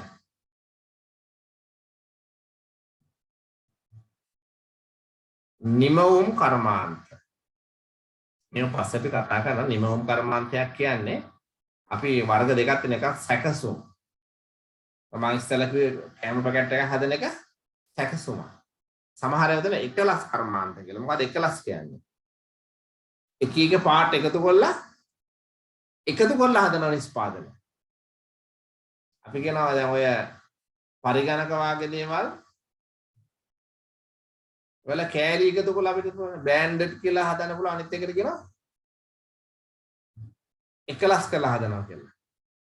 කඩෙන් කෑලි අරගෙන අපිට හදන්න පුළුවන් පරිගණක. එතකොට ඒක මොකද්ද? එකලස්. ගොඩනැගිල්ල හදද්දි කරන්නේ මොකද්ද? එකලස් කිරීම. පැහැදිලිද? මෝටර රථයක් හදද්දි කරන්නේ එකලස් කිරීම. ඒ කියන්නේ කෑලි එකට එකතු කරලා හදනවා.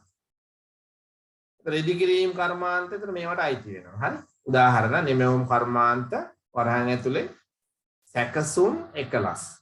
සැකසුම් ඇලයිරක් එකලස්. ඉදි කිරීම කර්මාන්තය ඕනෑම භාණ්ඩයක් නිෂ්පාදනය කිරීම මේකෙදි ගන්න පුළුවන්. පැහැදිලිද?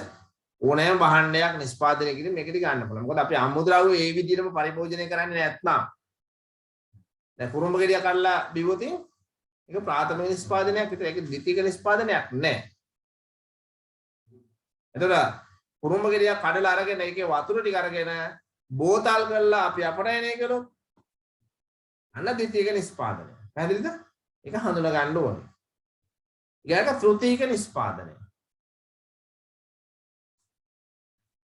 ප්‍රාථමික ද්විතීක ඊගාක තෘතීක. දැන් මතක තියාගන්න ලේසි. මොකද තෘතීක නිෂ්පාදනය කියන්නේ? තෘතීක නිෂ්පාදන. තෘතීක නිෂ්පාදනය කියන්නේ සේවා නිෂ්පාදනය. සේවා කියන්නේ මොනවාද? මොනවාද සේවා කියන්නේ? එරන්ද මොනවාද සේවා කියන්නේ?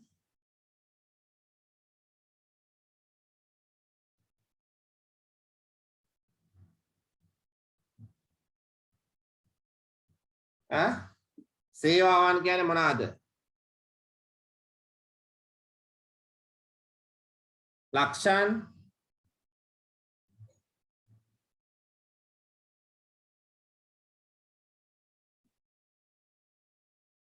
මොකද්ද සේවාවන් කියන්නේ?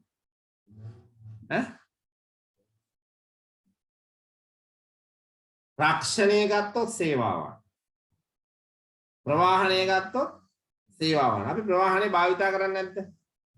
ප්‍රවාහණය අල්ලන්න පුළුවන්ද? ඈ? බස් එක අල්ලන්න පුළුවන්. නමුත් ප්‍රවාහණය කියන සේවාව අල්ලන්න බෑ. හෝටලයකින් සපයන්නේ නේවාසික පහසුකම් සැපයුවත් හෝටලයක් ඒක සේවාවක්. දැන් මේ උගන්වන එක අධ්‍යාපනයේ සේවාවක්. ගුවන් විදුලි රූපවාහිනිය දෙන්නේ අපිට සේවාවන් sannivedana. දුරකථන කියන්නේ සේවාවන්. විදුලිය සේවාවන්. අපි කියන අස්පෘශ්‍ය නිෂ්පාදන. මොකද අස්පෘශ්‍ය කියන්නේ? ස්පර්ශ කරන්න බැරි, දකින්න බැරි, අල්ලන්න බැරි. පැහැදිලිද? අපි කියන සේවා නිෂ්පාදනයේද කියන මොකක් කියලාද? ත්‍ෘතීක නිෂ්පාදනය. පැහැදිලිද?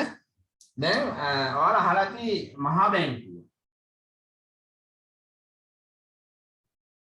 මේ මහා බැංකුව හැම අවුරුද්දකට වරක්ම නිකුත් කරනවා වාර්තාවක්. අපි ඒකට කියනවා මහා බැංකුව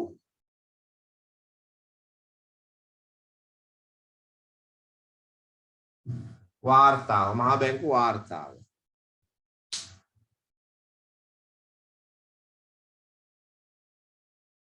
උතන දෙන්න පුතේ කෙනෙක්.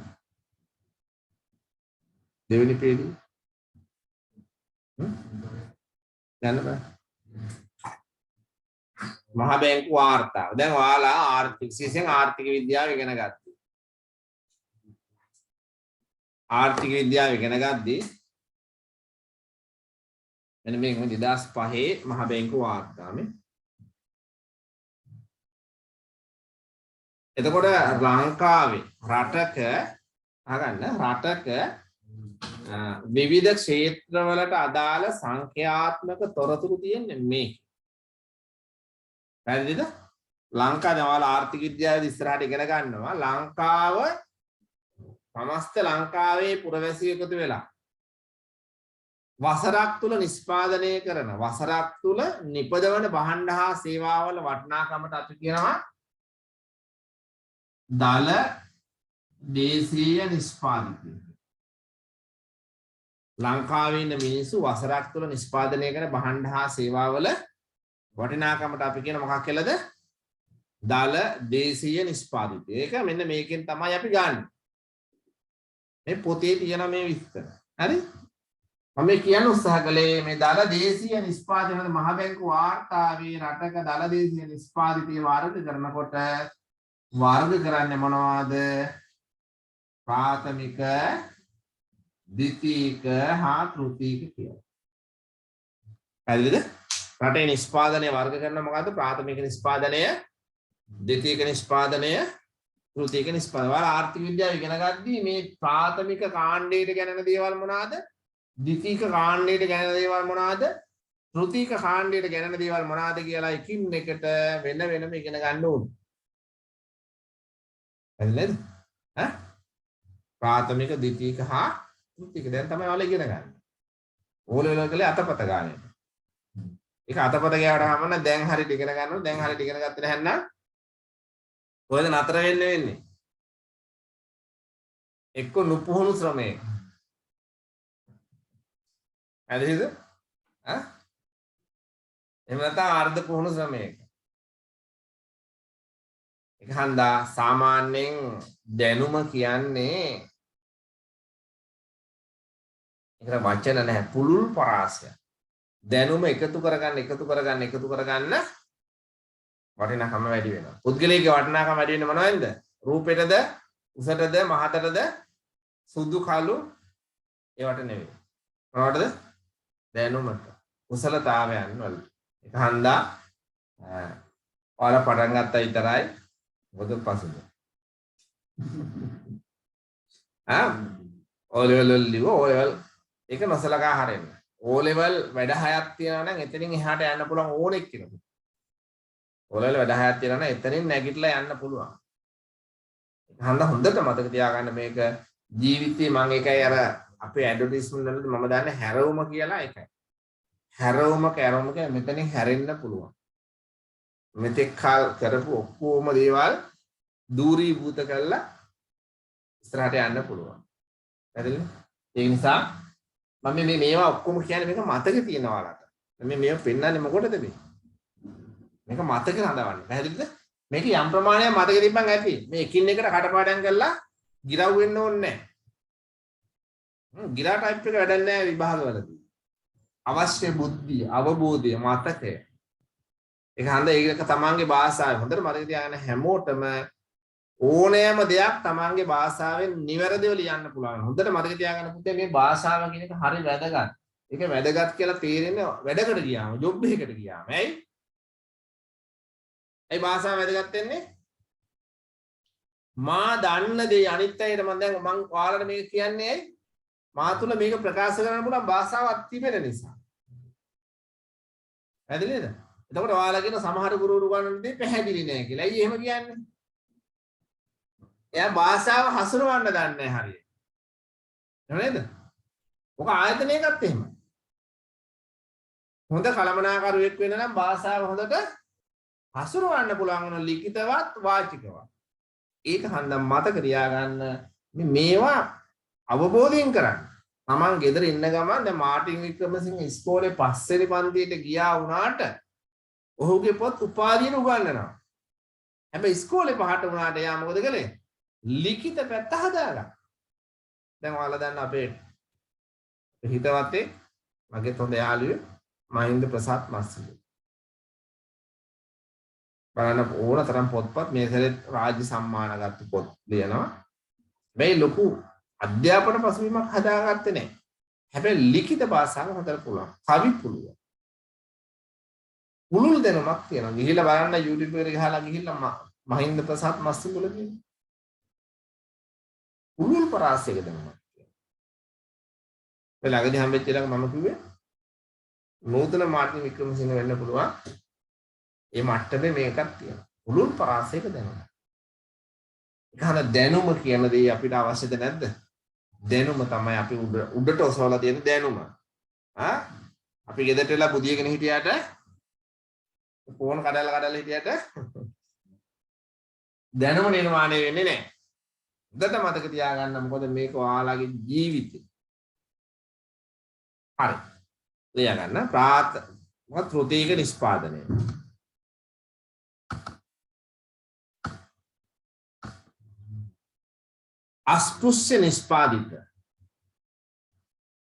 अस्पृश्य निष्पादित एनाम පුද්ගලයන්ට සහ ව්‍යාපාරවලට අවශ්‍ය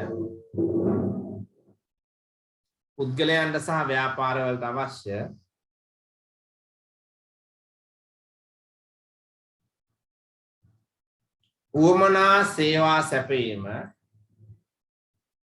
අවශ්‍යම නැත්නම් උවමනා සේවා සැපයීම මීට ඇතුළත් වේ.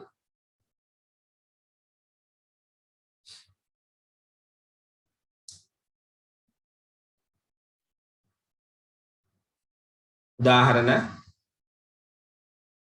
වෙළඳාම ප්‍රවාහනය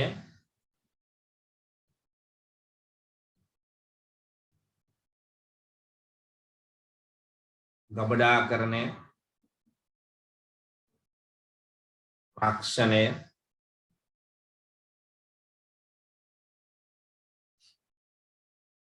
ඕන එකක් ගන්න පුළුවන්. පැහැදිලිද? දැන් මොකද ප්‍රාථමික නිෂ්පාදනය කියන්නේ? අමුද්‍රව්‍ය ඒ ආකාරයෙන්ම ගන්න අමුද්‍රව්‍ය නිපදවීමනේ. ස්වභාවික සම්පත් ඒ ආකාරයෙන්ම ගන්නවා නම් ප්‍රාථමික නිෂ්පාදනය. ද්විතීක කියන්නේ පස්සේ අමුද්‍රව්‍ය නිමි බහන්න බවට පත් කිරීමේ ක්‍රියාවලිය. දැන් අපි මේ පෑනක් ගත්තොත් මේක ද්විතීක නිෂ්පාදනයක්. හොඳට මතක තියාගන්න අපිට පේන්න තියෙන නිෂ්පාදනයක්. ස්පෘශ්‍ය නිෂ්පාදනය නේ. ස්පර්ශ කරන්න පුළුවන් භෞතික නිෂ්පාදනයකට අපි කියනවා තරු ද්විතීක භාණ්ඩ. සේවා නිෂ්පාදනය කළොත් අස්පෘශ්‍ය භාණ්ඩ කියලා අපි කියනවා. අස්පෘශ්‍ය නිෂ්පාදිත ඒව මොනවාද? ත්‍ෘතීක. ඊළඟ පේළියෙන් ශ්‍රී ලංකා මහ බැංකුව විසින් ශ්‍රී ලංකා මහ බැංකුව විසින්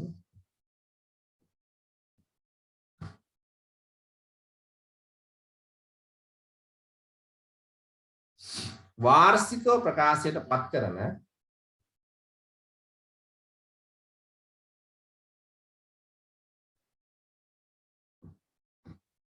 වාර්ෂිකව ප්‍රකාශයට පත් කරන දැන් මම ඔයාලට පෙන්වන්නනේ ප්‍රකාශයට පත් කරන දල දේශීය මේ වාර්තාව වාර්ෂික වාර්තාව ප්‍රකාශයට පත් කරන වාර්ෂික වාර්තාව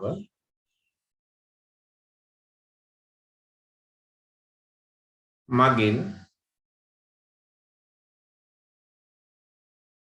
කිසියම් වර්ෂයක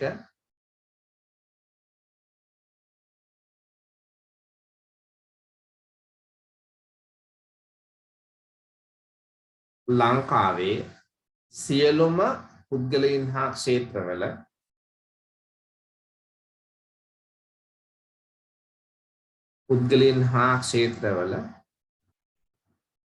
කරනු ලබන නිෂ්පාදනයන්ගේ සමස්ථාගය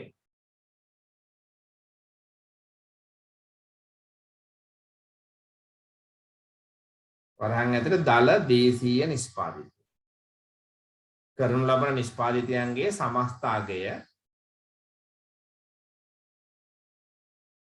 වරහන් ඇතුළේ දල දේශීය නිෂ්පාදිත මම මේ පැහැදිලි කරලා ලිව්වේ දැන් දල දේශීය නිෂ්පාදිතය කියලා කිව්වනම් ඔයාලා මේක දන්නේ නැති නිසා හරි ඔතනට ඔය ඔක්කොම වෙනකොට දල දේශීය නිෂ්පාදිතය කියලා කිව්වනම් ඇති අපි ඔක කෙටියෙන් කියනවා දදේනි කියලා දදේනි කියන්නේ දල දේශීය මම ලියලා තියෙනවා දල දේශීය නිෂ්පාදිතය දල දේශීය නිෂ්පාදිතය එකතු කළ අගය පදනමින් ගණනය කරන අතර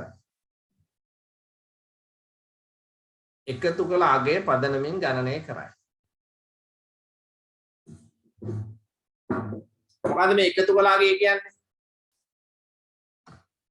සාමාන්‍ය මට හිතුණොත් ඔයාලට මම මේ කියන වචන තේරෙන්නේ නැහැ කියලා මම ඒක පැහැදිලි කරනවා. මොකද හැම වචනයක්ම තේරෙන්න ඕනේ. එකතු කළ අගය කියන්නේ මෙහෙමයි.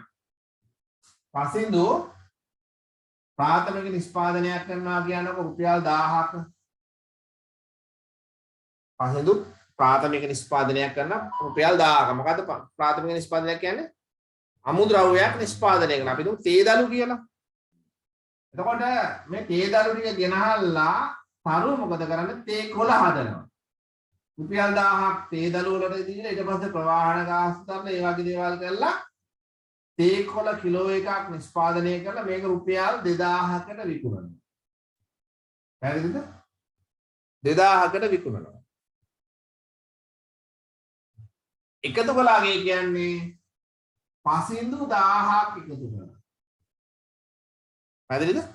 අමුද්‍රව්‍ය විදිහට ගත්තාම එයා තේ දළු නිෂ්පාදනය කරන එකතු කරලා තියෙන කොච්චර අගයක්ද? 1000ක්. තරු කොච්චර එකතු කළාද? 1000යි. පැහැදිලිද? එහෙම නැත්නම් මෙතන 1000යි මෙතන 2000යි කියලා දල දේශීය නිෂ්පාදිතයට ගත්තොත් එකතුව කීයද? 3000යි. හැබැයි ඇත්තටම බහන්නේ වටිනාකම කීයද අන්තිමට? 2000යි. දැන් බලන්න මේක 2000යි නවනේ. අන්න එකතු කළාගේ. එතන දල දේශීය නිෂ්පාදිත ගණනය කරද්දී දැන් මෙහෙම එකතු කළාගේ නැතුව එක් බහන්න වල අගේ ගත්තොත් මොකද වෙන්නේ? දිගරණය වෙනවා. මොකද වෙන්නේ? ඩබල් ට්‍රිපල් වෙනවනේ. නිෂ්පාදකයා නිපදවලා විකුණනවා. එයා පළවෙනි තොග වෙලෙන්දට විකුණනවා. එයා අපනයනය කළ ලංකාවට ඒක අදාළ නැහැනේ. පළවෙනි තොග වෙලෙන්ද දෙවෙනි තොග වෙලෙන්දට විකුණනවා. එයා සිල්ලර වෙලෙන්දට විකුණනවා. එයා පාරිභෝගිකයන්ට විකුණනවා. එහෙම වුණාම මොකද වෙන්නේ? දැන් අපි හිතමු නිෂ්පාදකයා රුපියල් 1000ට විකුණනවා පිටකොටුවේ මුදලාලි. පිටකොටුවේ මුදලාලිගෙන් තරුලා ගේනවා 1300ට කියන්නකො. ට්‍රාන්ස්පෝර්ට් අනම්මන ඔක්කොම දරලා තරුලා 1500ට සිල්ලර වෙලෙන්දට විකුණනවා. සිල්ලර වෙලෙන්ද 1700ට පාරිභෝගිකයන්ට විකුණනවා. දැන් කීයද බහණ්ඩේ මිල? අපි සියලුම දේවල් එකතු කළාම කීයද? 5500. ඔන්න ජාතික නිෂ්පාදිතය කියලා ගණන් ගත්තා 5500. හැබැයි ඇත්තටම අපි භාණ්ඩයක් අපිට තිබුණේ එකයි. ඒක අන්තිමට කීයද? දැන් මෙහෙම ගත්තා නම් එකතු කළා කිය මෙයා 100යි මෙයා 300යි මෙයා 200යි මෙයා 200යි. දැන් කීයද? පැහැදිලි නේද? ඇයි මේ එකතු කළා කියන ගන්නෙ? එකතු කළා කියන නොගත්තොත් සත්‍ය නිෂ්පාදනය සත්‍ය වටිනාකම නෙවෙයි පේන්නේ අපිට වැරදි අගයක්. මේ වැරදි අගය වළක්වන්න දල දේශීය නිෂ්පාදිතය ගණනය කරනකොට කවුද ගණනය කරන්නේ? මහා බැංකුව. ගණනය කරන මොන අගයකද? දැන් ඔයාලට ආර්ථික විද්‍යාවේදී ලේසි. ආර්ථික විද්‍යාවේදී මේ වචන කියනවා. හරිද? එකතු වැට් කියලා අහලා දෙනවද? මොකද වැට් කියන්නේ? value added tax. ඒ කියන්නේ එකතු කළා ගේටයි බදු ගහන්නේ. මෙයාට වද්ද කීයක් ගහනවද? 18 ගහනවා. නේද? මෙයාගේ 18 තමයි බදු අය කරන්නේ. මෙයාගේ 300ට මෙයාගේ 200ට මෙයාගේ 200ට. පැහැදිලිද? එහෙම ගන්න බද්දට කියන මොන බද්ද කියලාද? එකතු කළ අගය මත බද්ද. පැහැදිලිද? ඇයි එකතු කළ අගය මත ගණනය කරන්නේ? එහෙම නොවුනොත් මොකද වෙන්නේ? වැරදි මේ 5500 කියලා. හැබැයි එකයි තියෙන්නේ. තේරෙනව නේද? මේක වැරදි කියලා පේනව නේද? දිග්ගණනය වෙනවා කියලා. ඒ කියන්නේ ඩබල් ට්‍රිපල් වෙනවා. දිග්ගණනය.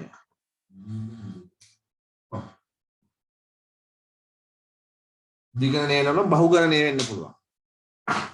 හරිද? ඒක වෙන එක වළක්වන්නත් මොකද කරන්නේ? එකතු කළාගේ මත ගන්න. හරි ලියනවා. මොකද මම එකතු කළාගේ මත ගණනය කරා. පැහැදිලි නේද වචනේ තේරුම? දැන් ඔය වචනේ කිව්වම ඔයාලා මේ ඉස්සරහට දාන්න මේ කිව්වේ මෙහෙම එකක් කියලා. ඒකයි මම ඔය කිව්වේ. පැහැදිලි නේද? අයි මේ ගොඩක් විස්තර ඕනේද? ඕනේ නැහැ. එතනනේ ඒවා මතක තියාගන්න. එහිදී නිෂ්පාදිතය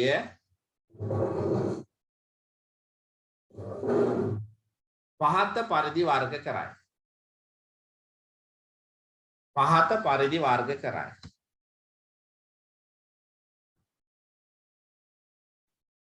ලක්ෂාන් පැහැදිලිද?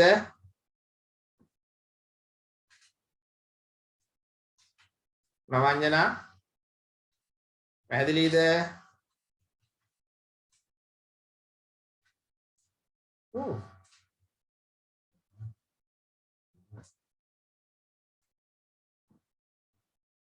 සඳුනි පැහැදිලිද?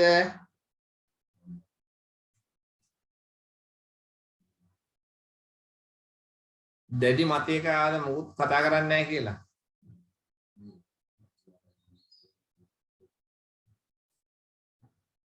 එරන්ද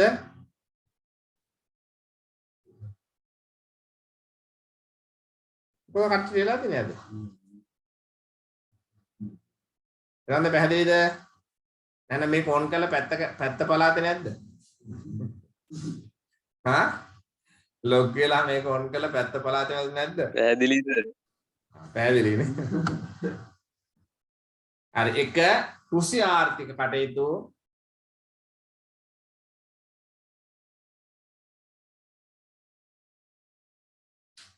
දෙක කාර්මික ආර්ථික කටයුතු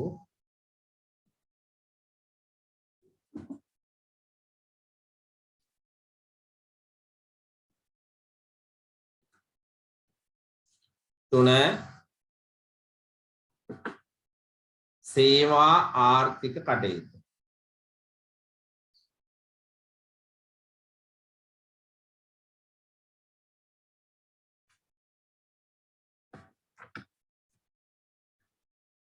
පැහැදිලිනේ? එතකොට මහ බැංකු වාර්තාවේ දල දේශීය නිෂ්පාදිතය වර්ග කරන්නේ කොහොමද? කොටස් තුනකට. මේ කෘෂි ආර්ථික කටයුතු ගැන මොනවද? ප්‍රාථමික නිෂ්පාදන.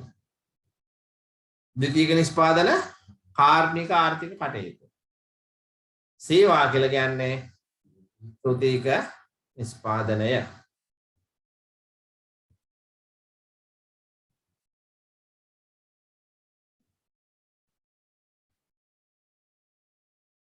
නිෂ්පාදිතය සඳහා ඇති විවිධ අර්ථකථන මාතෘකාවල ලියන්න. නිෂ්පාදිතය සඳහා ඇති විවිධ ආර්ථික විවිධ අර්ථ නිෂ්පාදිතය සඳහා ඇති විවිධ අර්ථකථන. නැත්නම් අර්ථ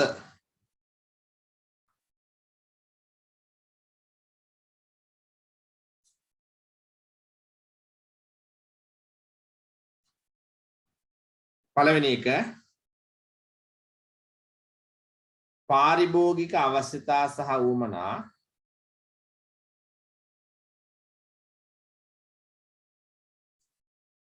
පාරිභෝගික අවශ්‍යතා සහ උවමනා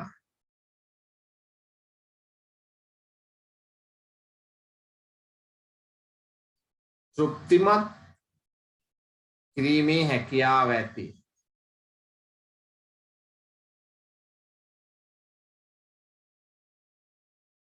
තෘප්තිමත් කිරීමේ හැකියාව ඇති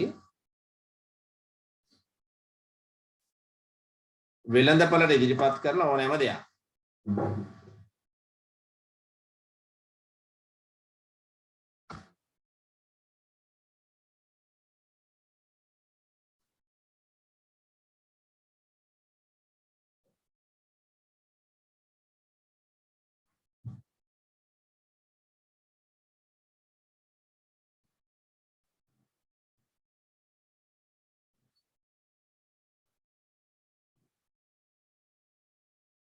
ඒක දෙවෙනි අපි අලෙවිකරණයේදී ඒක කියන වෙළඳපොළ පිරිනැමීමක් කියලා. අලෙවිකරණයේදී කොහොමද කියන්නේ? වෙළඳපොළ පිරිනැමීමක්. දෙක අලෙවිකරණයේදී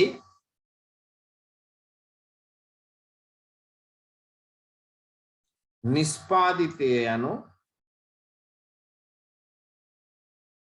වෙළඳපොළ පිරිනැමීමකි. වෙළඳපොළ පිරිනැමීමක්.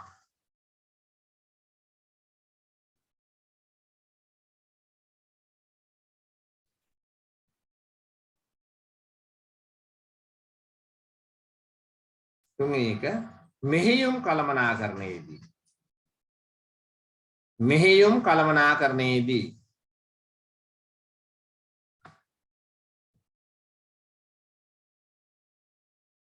වටිනාකම් මෙහෙයුම් කළමනාකරණයේදී වටිනාකම් කියලා කියන්නේ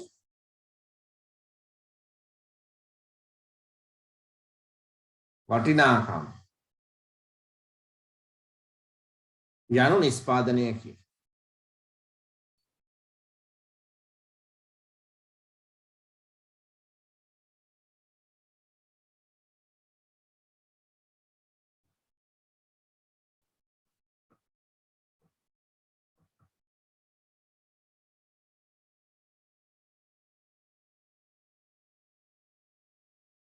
ඊට පස්සේ හතර නේද? පාරිභෝගික අවශ්‍යතා සහ වමනා ඉටු කළ හැකි.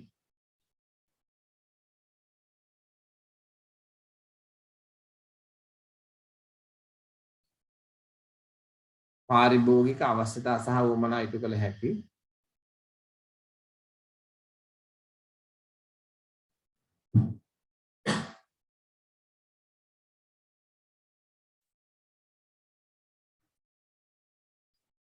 වටිනාකම් සමුච්චය.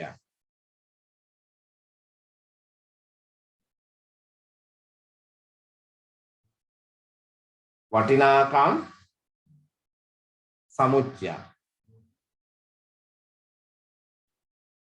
මොකද සමුච්චයක් කියන්නේ?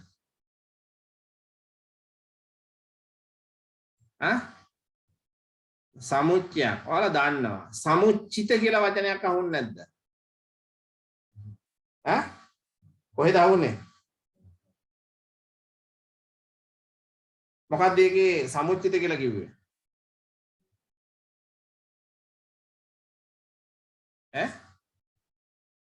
සමුච්චිත සංඛ්‍යාතය. very good. මොකද්ද සමුච්චිත සංඛ්‍යාතය කිව්වේ? කාටද කියන්න පුළුවන්? සමුච්චිතය කියන වචනේ තේරුම මොකද්ද? සමුච්චිතයක් කියන්නේ එකතුවක්. සමුච්චිත කියන්නේ මොකද්ද? එකතුවක්. මේ හරි වැදගත් නේ බලන්න වචන පාවිච්චි කරනකොට ඒක දන්නේ නැත්නම් මෙලෝ අර්ථයක් එන්නේ. සමුච්චිතය කියන්නේ මොකද්ද? එකතුවක්. සමුච්චිතේ බලන්න සමුච්චිත තීරුව කියලා ඔය සමුච්චිත සංඛ්‍යාතයේ හදද්දී ඔයාලට මතකයි නා එකතු වෙවි යනවානේ. සමුච්චිතයක් කියන්නේ එකතුවක්. ඊළඟ පේළියේ නිෂ්පාදනය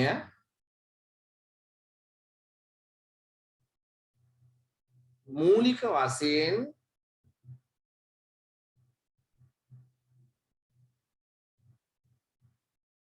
අස්පෘශ්‍ය හා ස්පෘශ්‍ය ලෙස කොටස් දෙකකට වෙන් කළ හැකියි.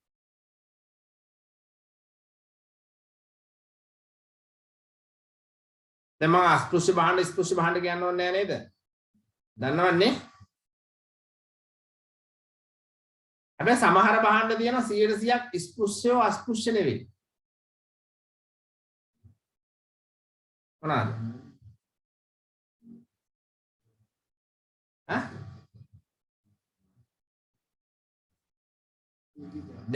සමහර භාණ්ඩ තියෙනවා 100% ස්පෘශ්‍ය නේ. දැන් අපි දැන් හැමෝම දන්නවානේ ඔන්ලයින් භාණ්ඩ ඕඩර් කරලා කියනවානේ.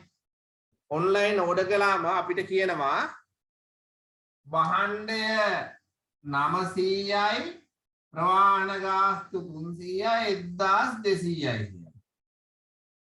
1200 දින භාණ්ඩය ගන්නකොට ඒ තුල තියෙන මොනවාද? 900ක් ස්පෘශ්‍යයි 300ක් අස්පෘශ්‍යයි.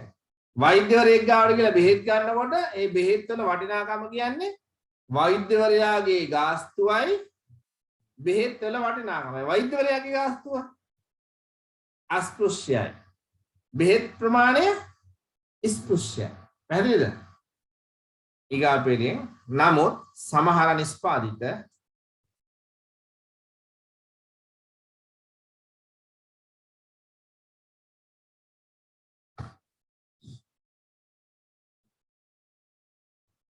අස්පෘශ්‍ය හෝ ස්පෘශ්‍ය නොවේ.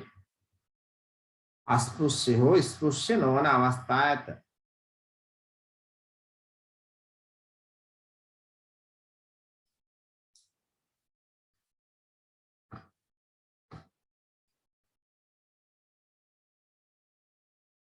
උදාහරණ මාර්ගගත ක්‍රමයට භාණ්ඩයක් ලබා ගැනීමේදී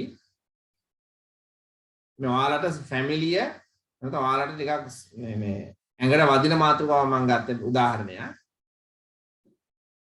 මාර්ගගත ක්‍රමයට භාණ්ඩයක් ලබා ගැනීමේදී භාණ්ඩයේ වටිනාකම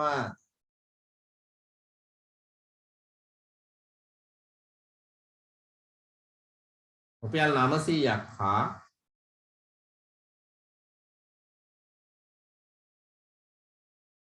බෙදා හැරීමේ ගාස්තු 300ක් ලෙස ගත් විට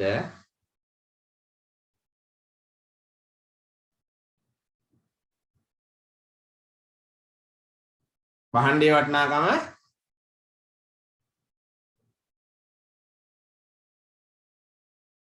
නමසිය ගන්න මොකටද? භාණ්ඩයේ වටිනාකම ස්පෘශ්‍ය වෙනවා, ප්‍රවාහන ගාස්තු අස්පෘශ්‍ය වෙනවා.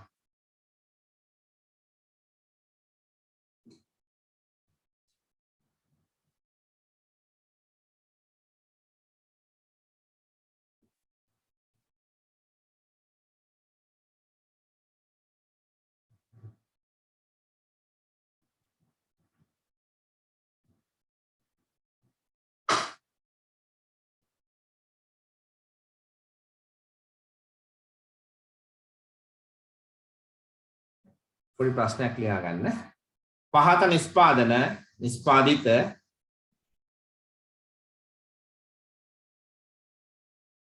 ස්පෘශ්‍ය හා අස්පෘශ්‍ය ලෙස වර්ග කරන්න.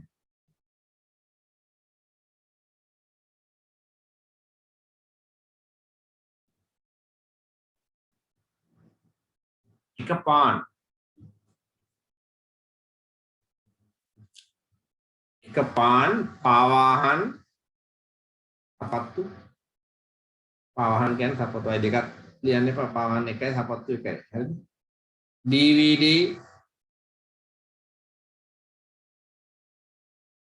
මෝටර් රථ ක්ෂණික ආහාර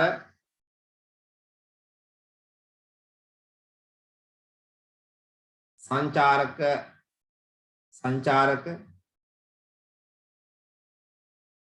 උපදේශනය රක්ෂණය විදුලිය රක්ෂණය විදුලිය නාට්‍ය හා චිත්‍රපට ප්‍රවාහනය සහල් වෛද්‍ය උපදෙස් බෙහෙත් ද්‍රව්‍ය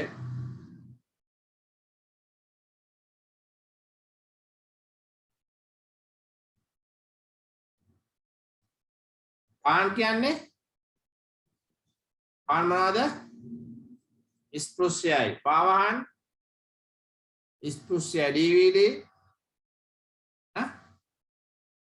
ස්පෘශ්‍යයි මෝටර රථ ස්පෘශ්‍යයි ශනික ආහාර ස්පෘශ්‍යයි සංචාරක අස්පෘශ්‍යයි උපදේශනය අස්පෘශ්‍යයි රක්ෂණය අස්පෘශ්‍යයි විදුලිය විදුලි බල්බය ස්පෘශ්‍යයි විදුලි බල්බය ගත්තොත් ස්පෘශ්‍යයි නාට්‍ය හා චිත්‍රපට ස්පෘශ්‍යද අස්පෘශ්‍යද ඔව් අස්පෘශ්‍යයි දැන් අපි ටීවී එකේ නාට්‍යයක් බලනවා අල්ලන්න පුළුවන්ද බෑ ප්‍රවාහනය අස්පෘශ්‍යයි සහල් මොකද සහල් ස්පෘශ්‍යයි වෛද්‍ය උපදෙස් බෙහෙත් ස්පෘශ්‍යයි හරිනේ හරි අදට මම නවත්තනවා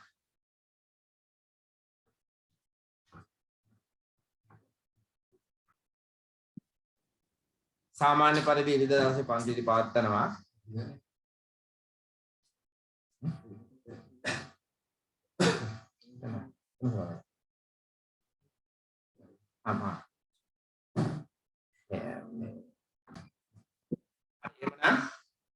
මම අද දවසේ නවත්තනවා සියලු දෙනාට සුබම සුබ දවසක් වේවා